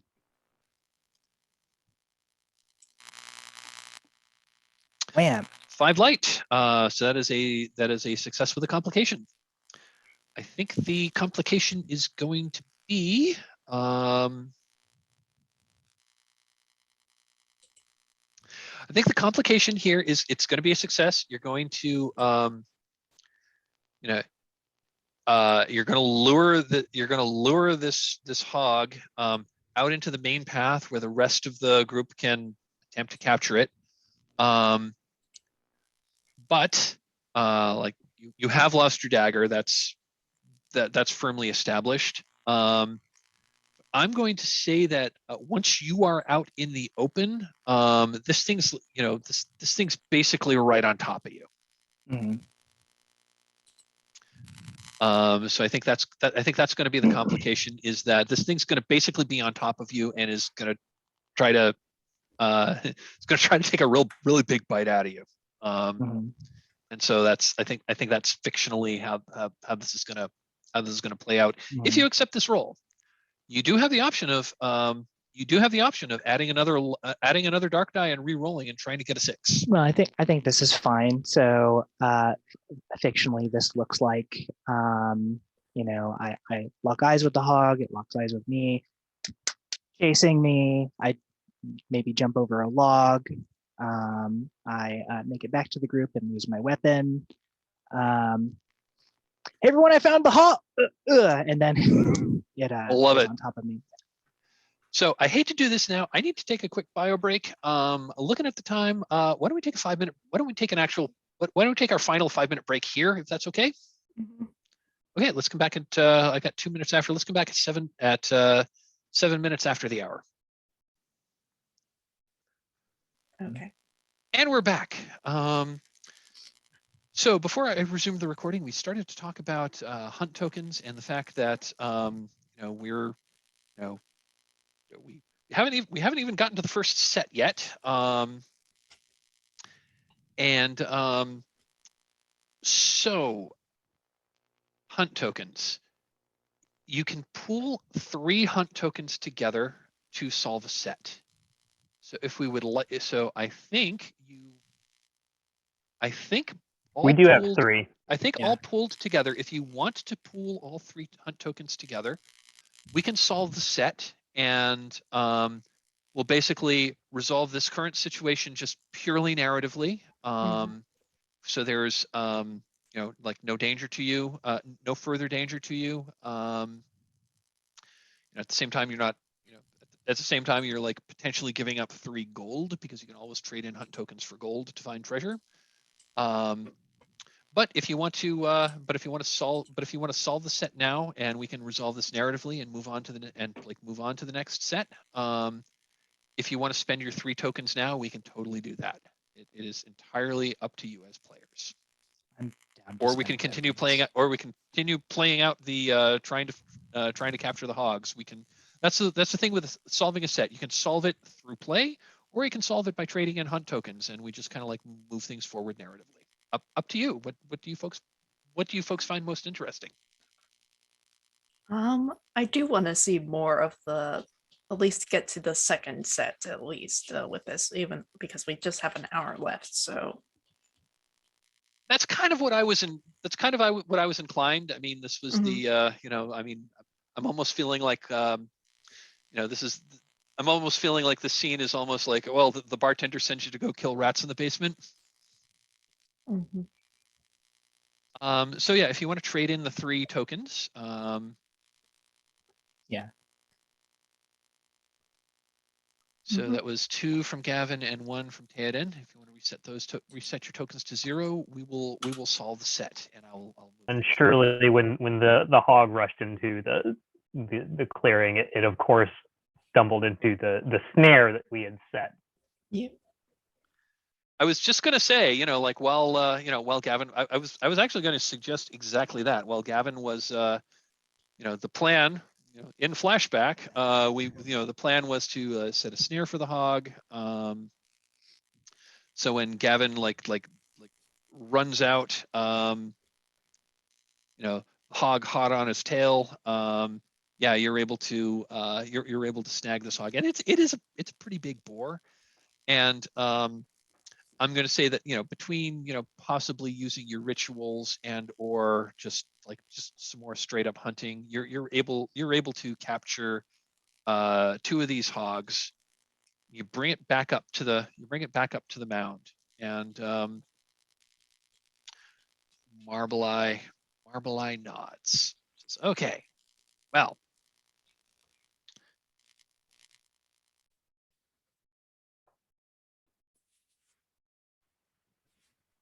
So you got the hogs. Good. You have the hogs. Excellent. More to this bargain. I needed the hogs. You have delivered me the hogs. Fantastic. One more thing that we need to do is I need you to bring one of these hogs to an altar that exists in the crypts below. Because, well, there's something down there that I have warded, bound, but it requires life force to keep the bonds intact. So I need you to take one of them. I would recommend you take the smaller one, and it points to the one that doesn't the one that's significantly smaller. Take that one with you. Bring it to the room with the black altar. You will know it when you see it. Tie it up in there, and you may leave. Or for I have bound a beast below. If you were to return with the head, now that is the thing that this blood sacrifice, the life force, is to bind this creature down there. However, you seem to be fairly capable adventurers.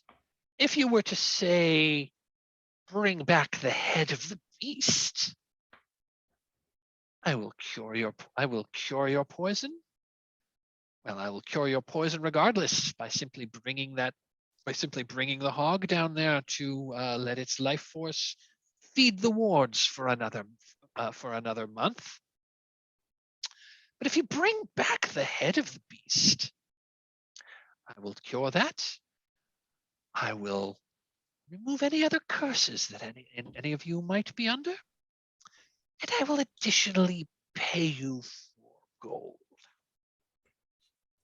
Well, he says 4,000 pieces of silver, but that's 4 gold.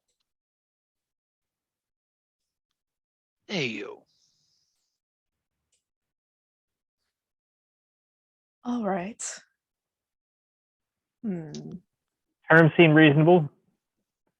We've got a bit of a clock, so our Very friend well. Baso here is not long for this world, I think. No offense, Baso. We will do it. We will do it. Let's go quickly. Very well. So he ties up the hog, and he does some kind of magic on the hog, such that at least the one that he ties the rope around the neck and hands, and basically as a leash, and hands one to you. And he throws this kind of magic at the hog, such that it becomes docile, not like friendly puppy level docile, but you can basically just lead it around at this point. It's not going to try to wander off or attack or anything. So yeah, you can lead the hog. So you can lead this basically pet hog along. He has a similar spell on the other one, and he leads you to a and you couldn't see it from below, but in a depression at the top of the mound, is an empty tomb. So there's basically like cut into the, there's like a rectangular depression that's lined with adobe bricks. Small staircase goes down. It's only about like, 4 or 5 feet below the surface, and in the center of this is a is an open sarcophagus. So it's a sarcophagus, but there's no lid over the top, and there's nothing in it.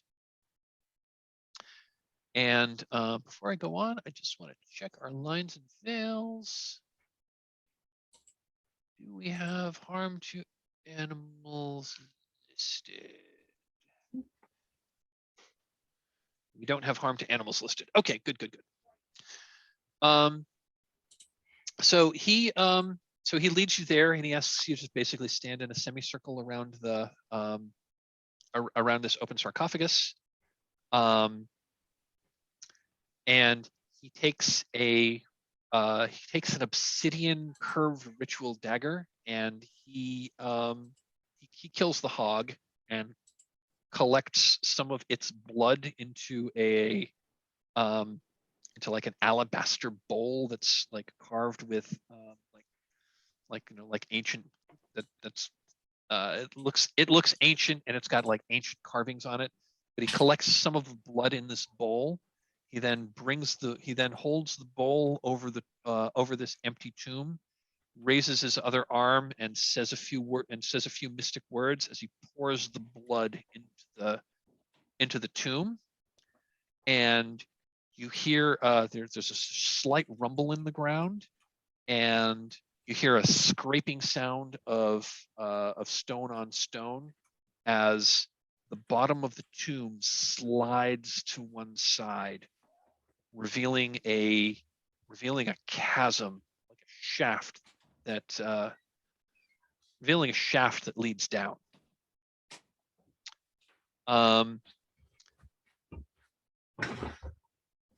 Marble Eye like reaches into this shaft and like pulls up like some very sturdy looking ropes, including and he pulls those up. There's like an animal harness which he then ties around the rope. He ties this harness around the hog that you have, and with some assistance, he begins like lowering this hog down the shaft. And then he says, and then he says, "That is the way down. The hog is down there. Please do what I ask, and if you slay the beast and bring me his head, I will cure all of your curses and give you a reward." Right, a bonus. Mhm. Well, no town like the present. I've performed a few ritual sacrifices in my day, and I roll up my sleeves or push my sleeves up and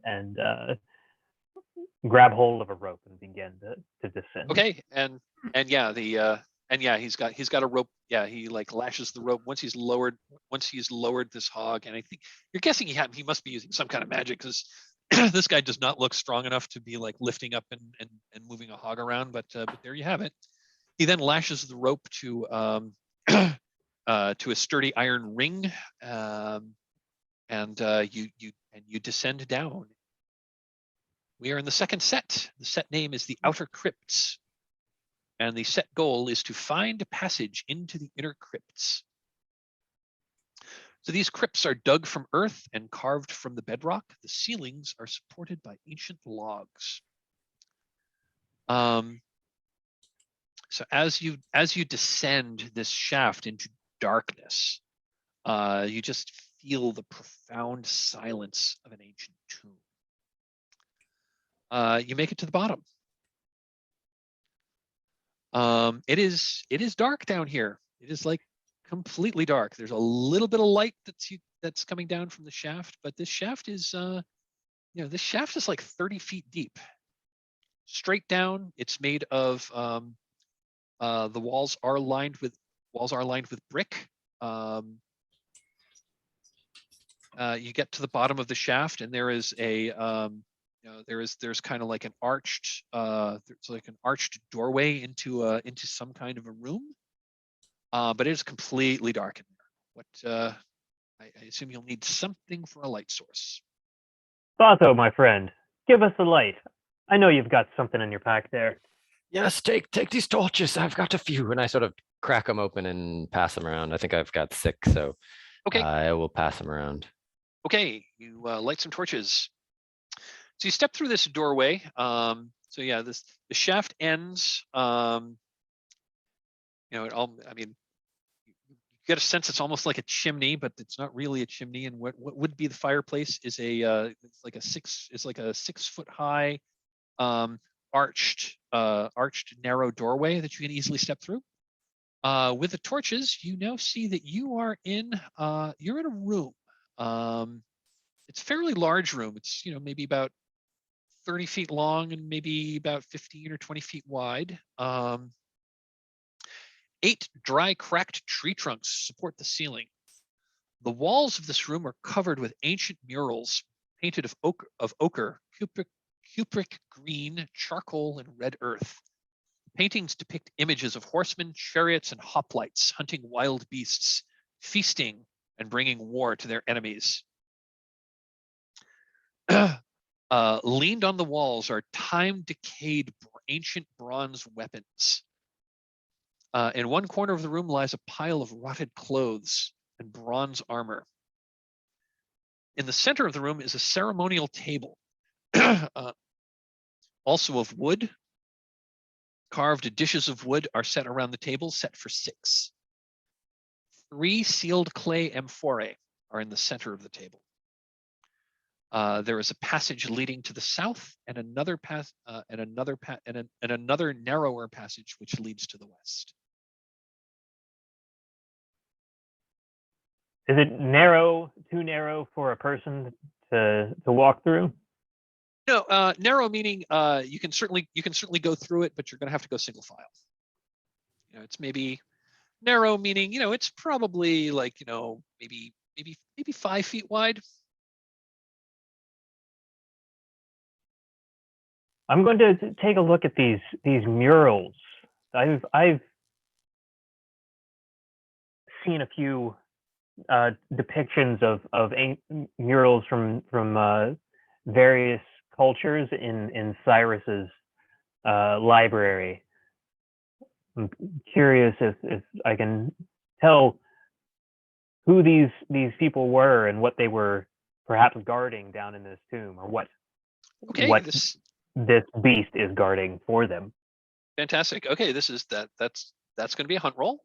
You get 1 light die for asking questions. Do you have any skills or pieces of equipment that might help you? And looking at your character sheet, I can think of a couple. I'm going to ask, but I'm going to ask. A bit of lore is always useful in certain circumstances. Yeah, absolutely. Yeah, go ahead and do a hunt too. Ooh, take a token. Normally a double 6 doesn't normally give you anything, like mechanically it doesn't give you anything extra, but I usually like to give you a little extra, just because, hey, double 6s. It's nice to see. So yeah, take the token. I'm going to give you just a little bit more lore here. These kinds of paintings are typical of Barrows, or so you've heard, of this region. This would indicate that this is probably at least 1,000 years old, especially looking at the kinds of weapons that these warriors are depicted as carrying. They're kind of things that were used 1,000 years ago. They aren't really used now. You are pretty sure that this is a ceremonial feast hall of slain warriors, honored warriors that that died a noble and glorious death. And this is, this is a ceremonial feast hall that was there to provide provide the spirits of these warriors sustenance to go to the realms beyond. afterlife.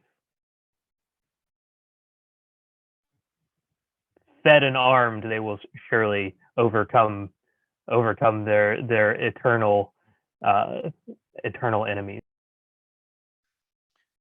And yeah, and again, looking at the weapons, looking at the table, everything seems the number seems to be 6. So you would guess that there were 6 warriors that were buried here.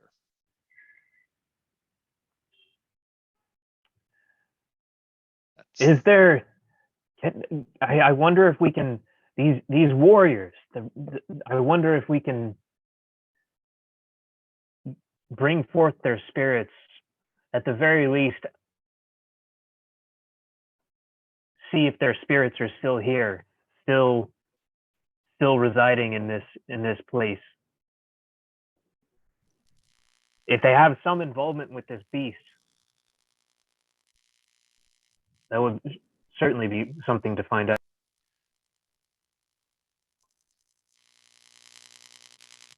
Are you asking me to call them forth, or are you planning on something else? I think if you can bring forth a spirit, and we can ask if it will allow us to delve into its tomb. Okay. So I sort of raise my hands and I say, brave warriors, come forth. Tell us what is down here. Tell us what we must do. Guide us to this dark altar. And I sort of try to like summon them forth like I did with Marble Eye. Okay, you are casting summon. Fantastic. So you have a lock, you have a light die, you have a dark die. Any devil's bargains we want to put into play? Oh, but before we go on, what's the worst that could happen here? The spirit, you're summoning ghosts and we're in their tomb. We're not supposed to be here. This is just a bad idea. Like, they're gonna fight us. Like, come on now. Don't want to fight any ghosts. Spirits are hostile and may force a confrontation. So yeah, that is definitely something bad that could happen. Anyone else have any other suggestions? The only other thing I can think of is maybe that this like tomb starts to kind of collapse, or some sort of infrastructural issue begins to, I don't know, become an issue. Okay, that's a possibility. Anyone have any other suggestions? As we try and bring forth spirits, perhaps it triggers this beast. Yeah. Messing around in the spirit realm might affect the bonds that we're trying to strengthen and make them weaker. Got it. Or at the very least, it alerts the beast to your presence. Okay, fantastic. Devil's bargains. Does anyone have any devil's bargains to put on the table? No matter what, Baso, you're going to get possessed by a ghost. That's pretty cool. I'd like to say no matter what the beast consequence that we just laid out happens anyways. Okay. That it's alerted to our presence, And whatever. I'd say no matter what your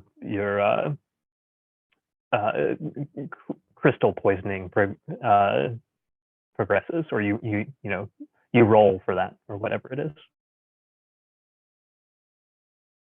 Those are all pretty good. And I was and Steph had the one that I was thinking, which was no matter what, the spirit at least temporarily takes possession of you.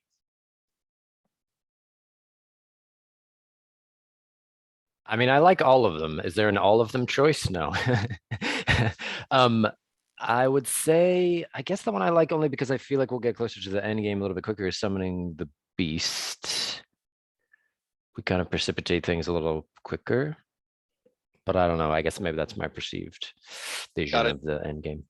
So why don't we call the beast forth then? It recognizes us and it knows we're here I'm gonna regardless. say, yeah, it's like so the devil's bargain is the beast. The beast knows you're here and will be prepared for your arrival. Yeah. Okay. Okay, I like that. So this is a 2-1 then? This is gonna be a 2-1? 2-1. Okay.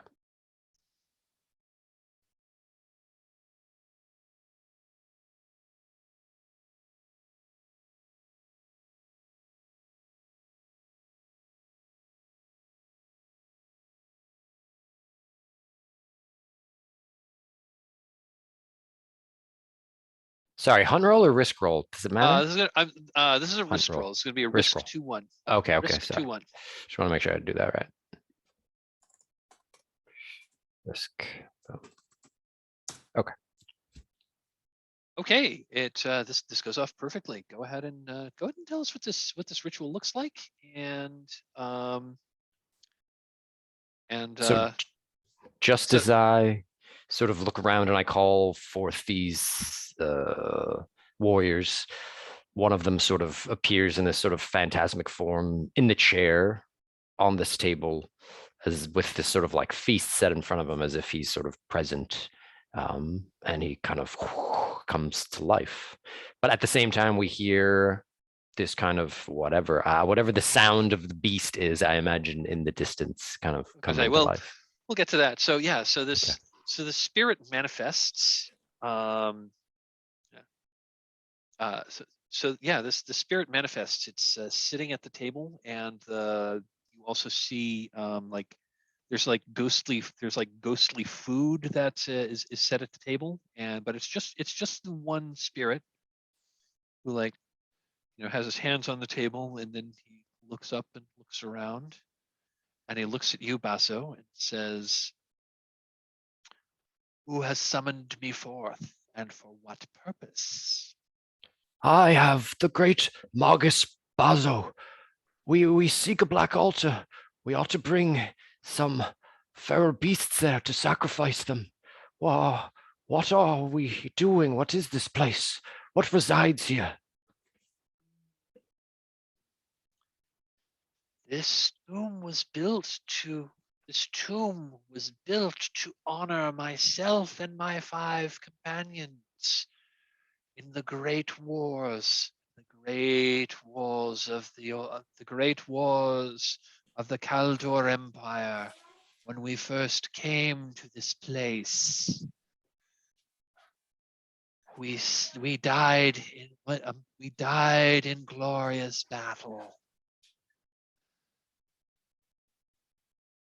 Our spirits are here. Spirits of my companions are here, guarding the treasures of this tomb. For we guard the king who also fell.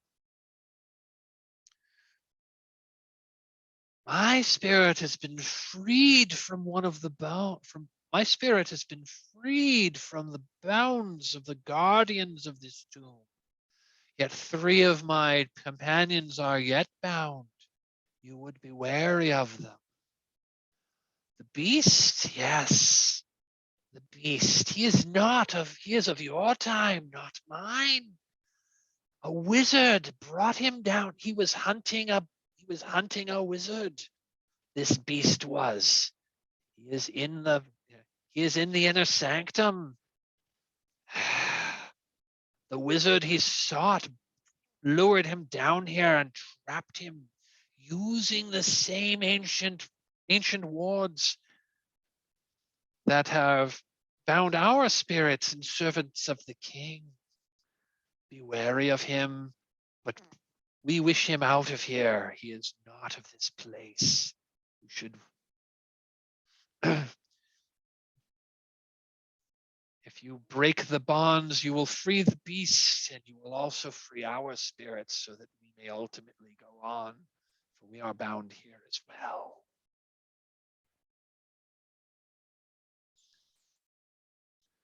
You say that And the same bonds that keep the beast here also keep your boon companions from their eternal slumber. We have been bound to protect our fallen king, which is why we are here. And our spirits are bound to more of the wards of this. Some of the wards have fallen and their spirits are free, but still cannot leave this place. How Nice. do we get this inner sanctum?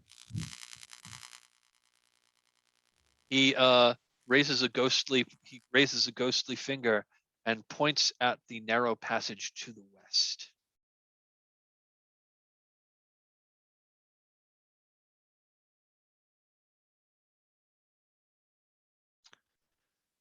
But the spirits of my companions possess are the mystical force that powers the guardians of that passage.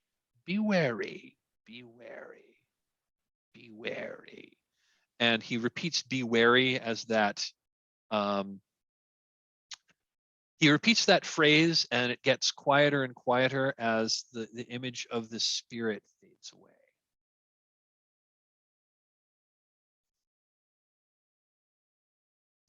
So that's the information you rolled. That's the information you get from summoning a spirit and rolling really, really well. What do you do? There is a passage to the south as well, and there's and as the images of the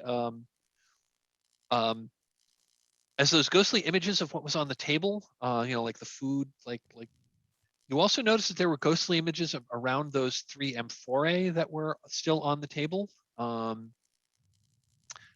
So these ghostly images like surrounded that as the amphorae, but as the image, like as these ghostly images go away, the amphorae is still there.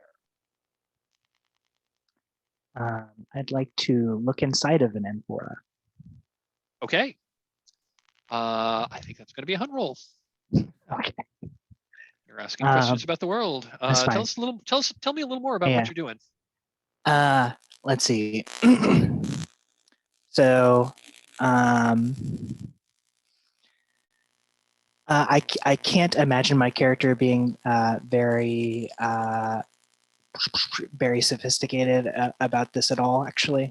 So I'm just walking up and I'm grabbing at one of them, and I'm just going to examine the inside. And yeah. Okay. So let's. So it sounds like you're doing a hunt 1, unless you got a. I can't think of anything. Honestly. Okay, yeah, go So, ahead and roll a hunt 1. Okay. 5. Okay, take a token, and you also encounter something terrible. This isn't part of the trophy rules, but the way the game designer plays is the higher your roll, the less terrible things are. So a 1 is generally like you're going to encounter a monster. If you get a 5, you're going to get signs of something that's you're going to get signs of something. So I think the terrible thing that you find. So the 3 amphorae, they're all sealed, but pick 2 of them up and they appear to be empty. When you pick one up, the terrible thing you find is pick one up and just like a whole bunch of big ass spiders just kind of like crawl across the table. They're not giant spiders. They're not spiders you would fight, but they're like, they're like spiders that have like that are like the legs are like the size of like the span of your hand. And they, so you get a little bit of a startle there, but the third is because again, all 3 of them are sealed, but one seems to contain some liquid in it. The other 2, if they had liquid in it at one point, the liquid has evaporated off over the centuries. Okay. Can I open the seal of the thing? Okay, I do that. So you open basically it's like a wax sealed cork, and so you break the seal and you pull the cork off of the top of the amphora, and the smell of it's the smell of wine that's, you know, that's definitely oxidized. It doesn't smell like great wine. I mean, it doesn't smell foul, but it smells like, you know, it smells like wine that's been, it smells like a bottle of wine that's been open for a couple of days. Even though this has been down here for a long time, that might indicate that there was some kind of magical preservative on it. And it doesn't smell bad. I mean, it doesn't smell super it doesn't smell like the best wine you'd ever tried, but it doesn't smell foul. It doesn't smell like it's poison or anything like that. And there's not a lot in here. There's probably about, you know, maybe 8 ounces in the bottom of this amphora. The rest of it must have like evaporated off over the time. It's not. I'm going to take that back. No, I'm going to take that back. It is full. It is full of this like you know, somewhat oxidized wine. What do you want to do? Let's see. I pass it to These were Teodan place settings. and say, what do you make of that?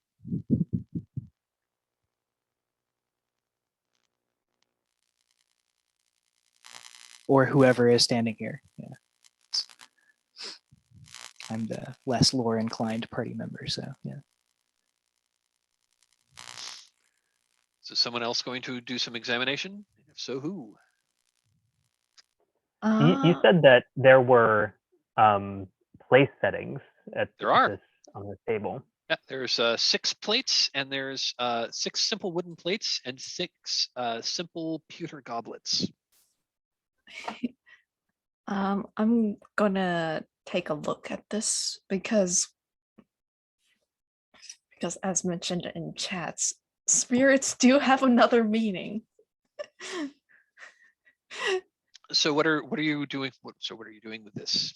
I will unscrew the other 2, take a look inside, and like see if like there's any sorts of like powder or at the bottom, and like seeing of like, oh, these all held wine at some point, or if there have anything odd. Okay, so you're looking to see if there's anything odd in here. This is going to be another hunt roll.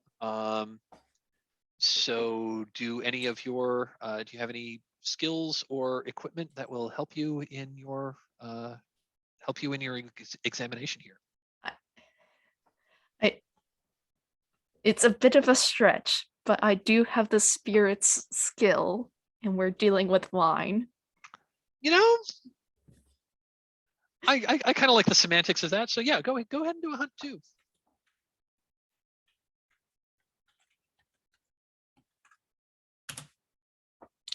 No. Encounter something terrible.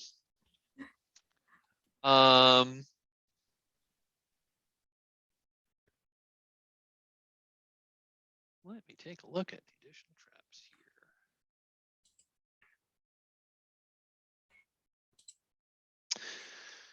here. So you open one of the empty ones, and you open it up, and it smells really, really, really foul. You know, it was dry. You open it up. Oh yeah, here's what happens. You open it up, and there's this, you know, it opens almost with a pop, and this like greenish black dust kind of explodes out, and you look at the bottom of this cork that you open, and it's just covered with mold. And you know, and as you breathe in, you know, you kind of weren't expecting this, and you're like coughing and choking at these like mold spores that you just breathed in. I don't think that's a condition or anything. I just think that's really, really gross.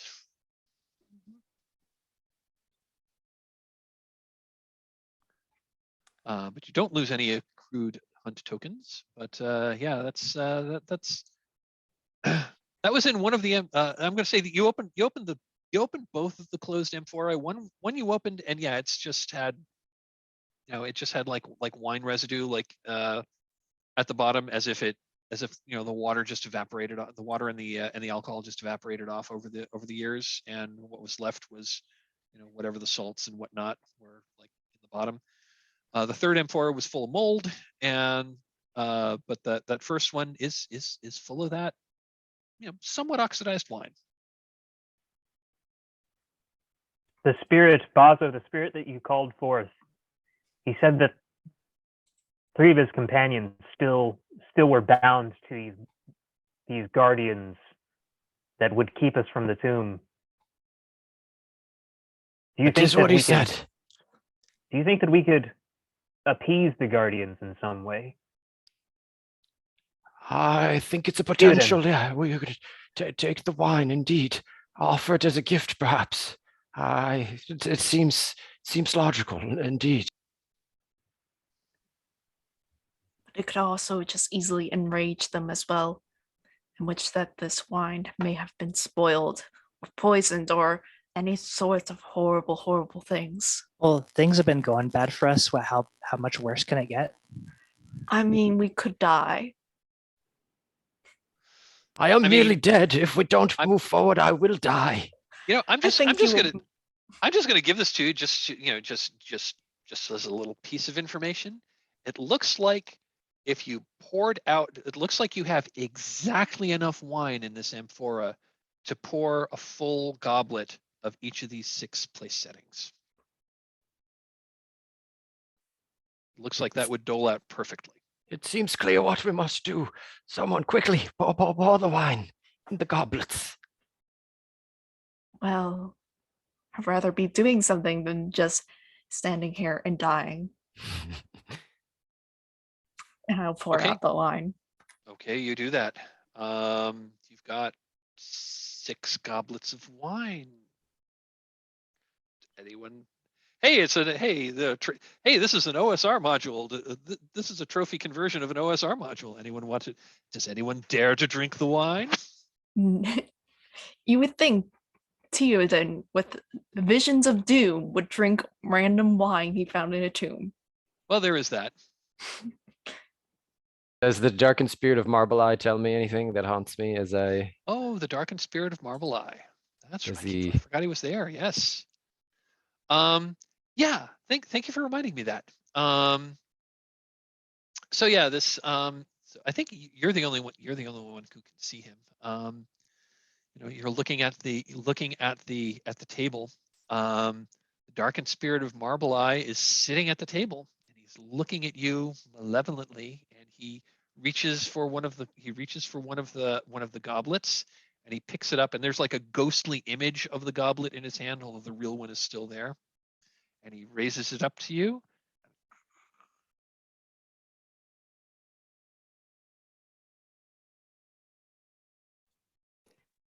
Nods, sets it down, and he whispers, "You've got to try it. It's so good." I looked over And and then I he said, fades. "Don't try the wine. I think it's gone bad." And then maybe I don't know. I don't know if I trust Marble Eye. This is the issue. Well, this is I mean, I think I told you that this Perhaps we the shadow of Marble Eye. I think I did say earlier, and this is player knowledge. He's more of an agent of chaos than anything else. He's not necessarily malevolent, but whereas Marble Eye himself is like cold and calculating, this one is this one likes to stir the pot.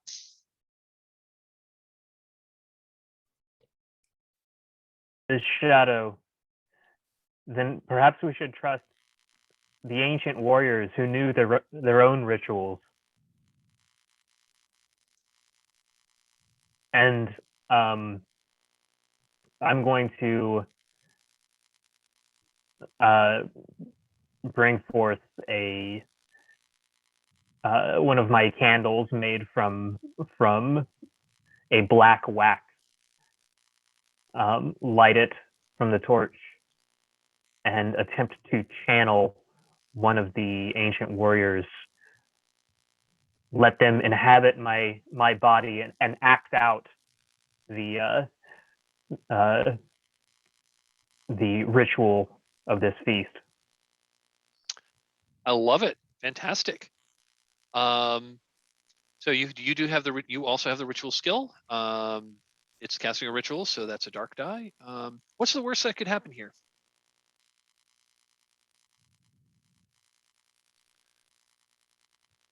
I think that one of the worst things is that the spirit, of course, permanently inhabits you, or is sort of like sharing your body.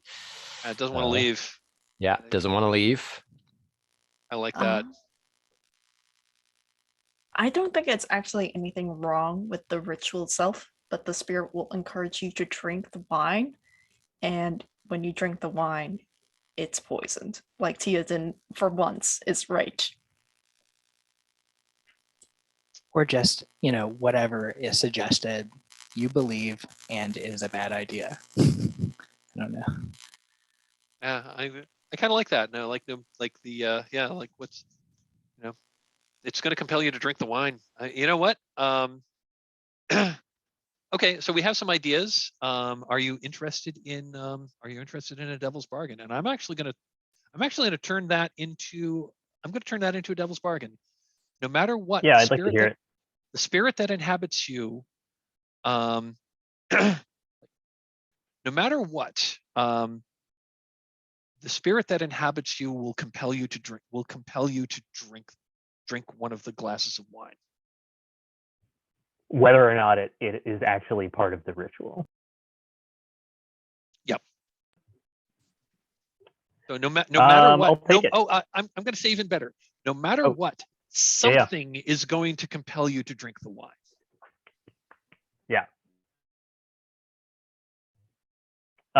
Well, are there any other devil's bargains? And you don't have to take it. Yeah, I want to see what this is. Let's do this. Let's do this. Okay. I'm interested to see what happens.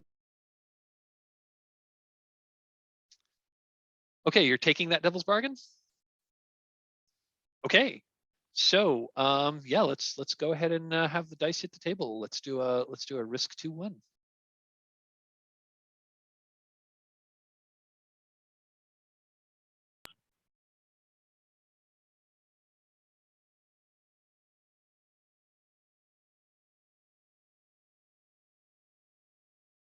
Or dark. Okay. So dark is highest. You may not reroll. Dark is highest, so I can't reroll. Yeah, you may not. Yeah, dark is the high dice. You cannot reroll. However, a 4 is a success with a complication. Also, 4 is high. Is 4 higher than your current ruin? It is. So okay, it drives my ruin up. So your ruin goes up by 1.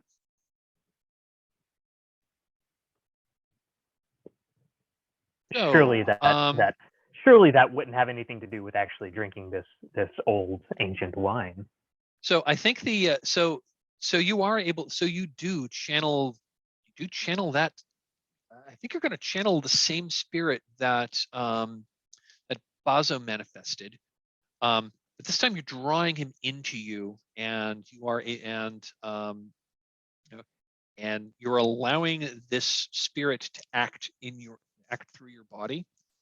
I think the complication is going to be, yeah, it works, but it's going to inhabit your body it's going to inhabit your body for like longer than you intended.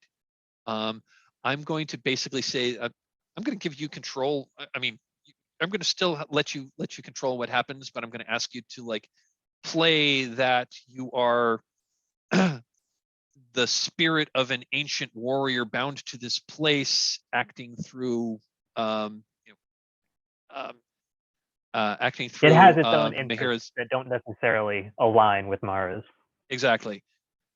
You're acting, you're like, so yeah, that's what's going to happen. So yeah, so the spirit manifests again, but this time like more or less the same way it did it the first time, but this time it stands up, turns toward Mara, and walks toward you and then like turns and like steps into your body. And when it steps into your body, you know, it kind of disappears, except there's still like this, like in the pupils of your eyes, there's this like ghostly bluish glow, which was the same color that the spirit itself was. So the rest of you can tell that you're being possessed. And you know, like looks at your like holds up your hands in front of your eyes and says, been a very long time since I've had a body. This is interesting. He then sits down and says, please join me in the feast.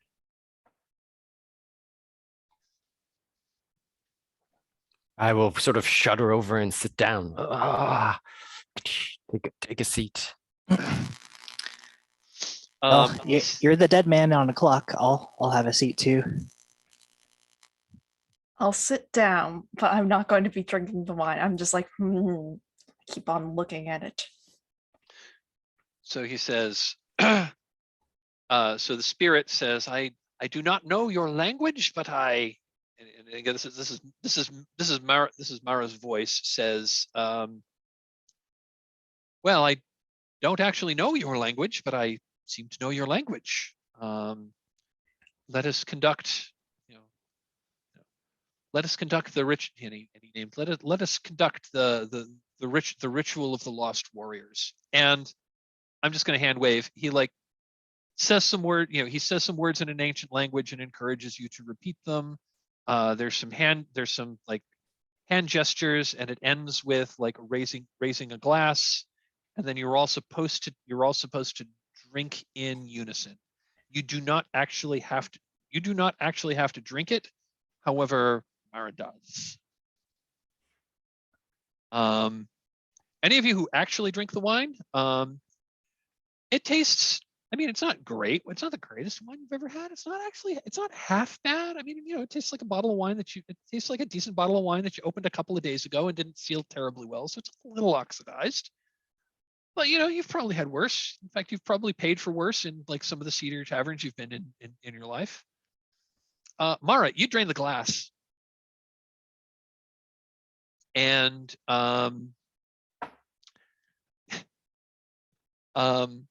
so you take a new condition for drinking the wine, and that is and you gain the condition Warrior Spirit. It's actually a good condition. You gain the condition Warrior Spirit Ally. So a Warrior Spirit ally will manifest to assist you in combat, and it basically works like armor. At any time you are in combat, you can choose to clear the condition to let the Warrior Spirit take a hit. So basically, it acts like armor. So at any time you're in combat, you can choose to clear the Warrior Spirit ally condition, and it will take a hit in combat, and then that clears the condition, and it goes on to its like reward. It goes on to whatever awaits it in the realm beyond. But until then, you've got a Warrior Spirit ally that we've got that we can use fictionally. However, I'm looking at the time, and I do have a hard stop, and we are unfortunately we didn't get through this. Set. But that was trophy gold. We didn't have a combat. I think if you tried to, so basically the way this was supposed to work. To the west, there were. I'm just going to tell you. I think it's okay. I'm just going to narrate the end of this adventure. So ultimately, you take that passageway to the west, and there were statues of these 6 warriors, or at least there were 3 statues of 6 warriors, and the rubble of 2 more. And these statues are basically bar entry beyond. So you'd either have to fight them or figure out a way to get past them. And there were 3 of them, and they'd be kind of tough to take in a fight, but not impossible. But there are other ways to like trick them into getting by them. And one way to get by them was they had these like fire opal eyes, and they actually had to look at you. So if you were able, if you like, you know, like put a bag over their head, they couldn't see you, and then they wouldn't try to attack you. So once you get past, or you could attack them, in which case each of those opal eyes was worth a gold. You then could press on into the and you could then press on into the inner crypt, and yes, there is a beast in there. The beast was a hunter. The beast was a hunter demon that had been summoned by the head of the Council of Wizards that Marble Eye had once been a member of to hunt down and kill Marble Eye. The beast would basically try to bargain with you to try to convince you to break the bonds that had bound him to this location. And if he did, he would ignore any promises that he would make a beeline to Marble Eye and would kill Marble Eye, and then would go back to the council. Or we could have a big fight, which is kind of like or we could have a big fight with him, which is kind of what the module assumes, and that would have been like the big combat of this adventure. Killing him would have gotten you some treasure. He would have also told you of like how to get to the inner crypt, which is where the tomb of this long dead king was, and there's a whole bunch of treasure down there. And that's the and you know that would have been the adventure. So like once you so if you left the pig in the room that the beast was in, the beast was warded and couldn't actually get out, so you'd have to like fight him by you'd have to fight him by missile fire, or you could step in and actually fight him in melee if you wanted to. He couldn't get out, but once you were inside, he could use his rather formidable attacks against you. Or you could try to like fire him at fight him from range, and instead of using his magic at you, he'd actually like basically pick up stones and throw them at you, so he could engage in a combat at range. If you had slain him, Marble Eye was totally up to his word. If you brought back the head of the beast, he would remove any curses that you were under, remove any negative conditions that you had that you wanted removed, would cure your poison, and also give you an additional reward. If you had let the beast, go, Mara, go on. I was going to say, I think that Mara being possessed by this ancient warrior would attempt to release the bonds that not only bound the beast but bound the three warriors. That's also what I was going to say. If you broke the bounds, that would free the beast. It would also free the spirits of the warriors, and they would be able to go. They would be able to go to the beyond. That also would like disable the guardian statues. But also ensure Baso's death because he can't be cured. Well, hold on. I was going to say, so if you had released the beast, he would have gone right back up, and basically you couldn't catch him because this guy was a magical demon and he could literally fly. So he would have had no trouble getting fine, and daylight was not a problem for it because it's a demon, not a vampire. And he would basically, there would have been a big fight at the top of Pickbone Mound, and Marble Eye would be dead, and then the beast would basically leave and not pay you any mind anymore. You could then conceivably poke through Marble Eye's home, and you might have been able to find something that might cure the poison anyway. Well, If need be, we could also bring forth the spirit of Marble Eye. You could try to do that as well. I do have I did have a backup plan for Baso in case Marble Eye, in case something went wrong, we couldn't defeat the demon and it got out or whatever. I could technically have Baso swap places with the demon in terms of body swapping. Yeah, absolutely. Yeah, I like it. So that's how it would have played out, and so I basically told you how both endings could have gone. And that's how it would have played out. I wish we had more time. I wish we could have gotten to a combat role. I find combat and Trophy Gold to be really interesting mechanically. Mhm. You know, at some point, you know, hopefully, but yeah. So my experiment of doing a Trophy Gold incursion that I can do in do as a one shot seems to have not gone so well yet again. I guess I'm gonna have to shorten it. But that's okay. I still had a lot of fun. Mhm. We still got 5 minutes. If people would like, I'd like to do I'd like to do a little debrief, but I prefer to do those off camera. So if that's okay, Yep. anyone who is watching this to this point, thank you for watching us. I hope you enjoyed watching this as much as I enjoyed playing it. So I am going to end the recording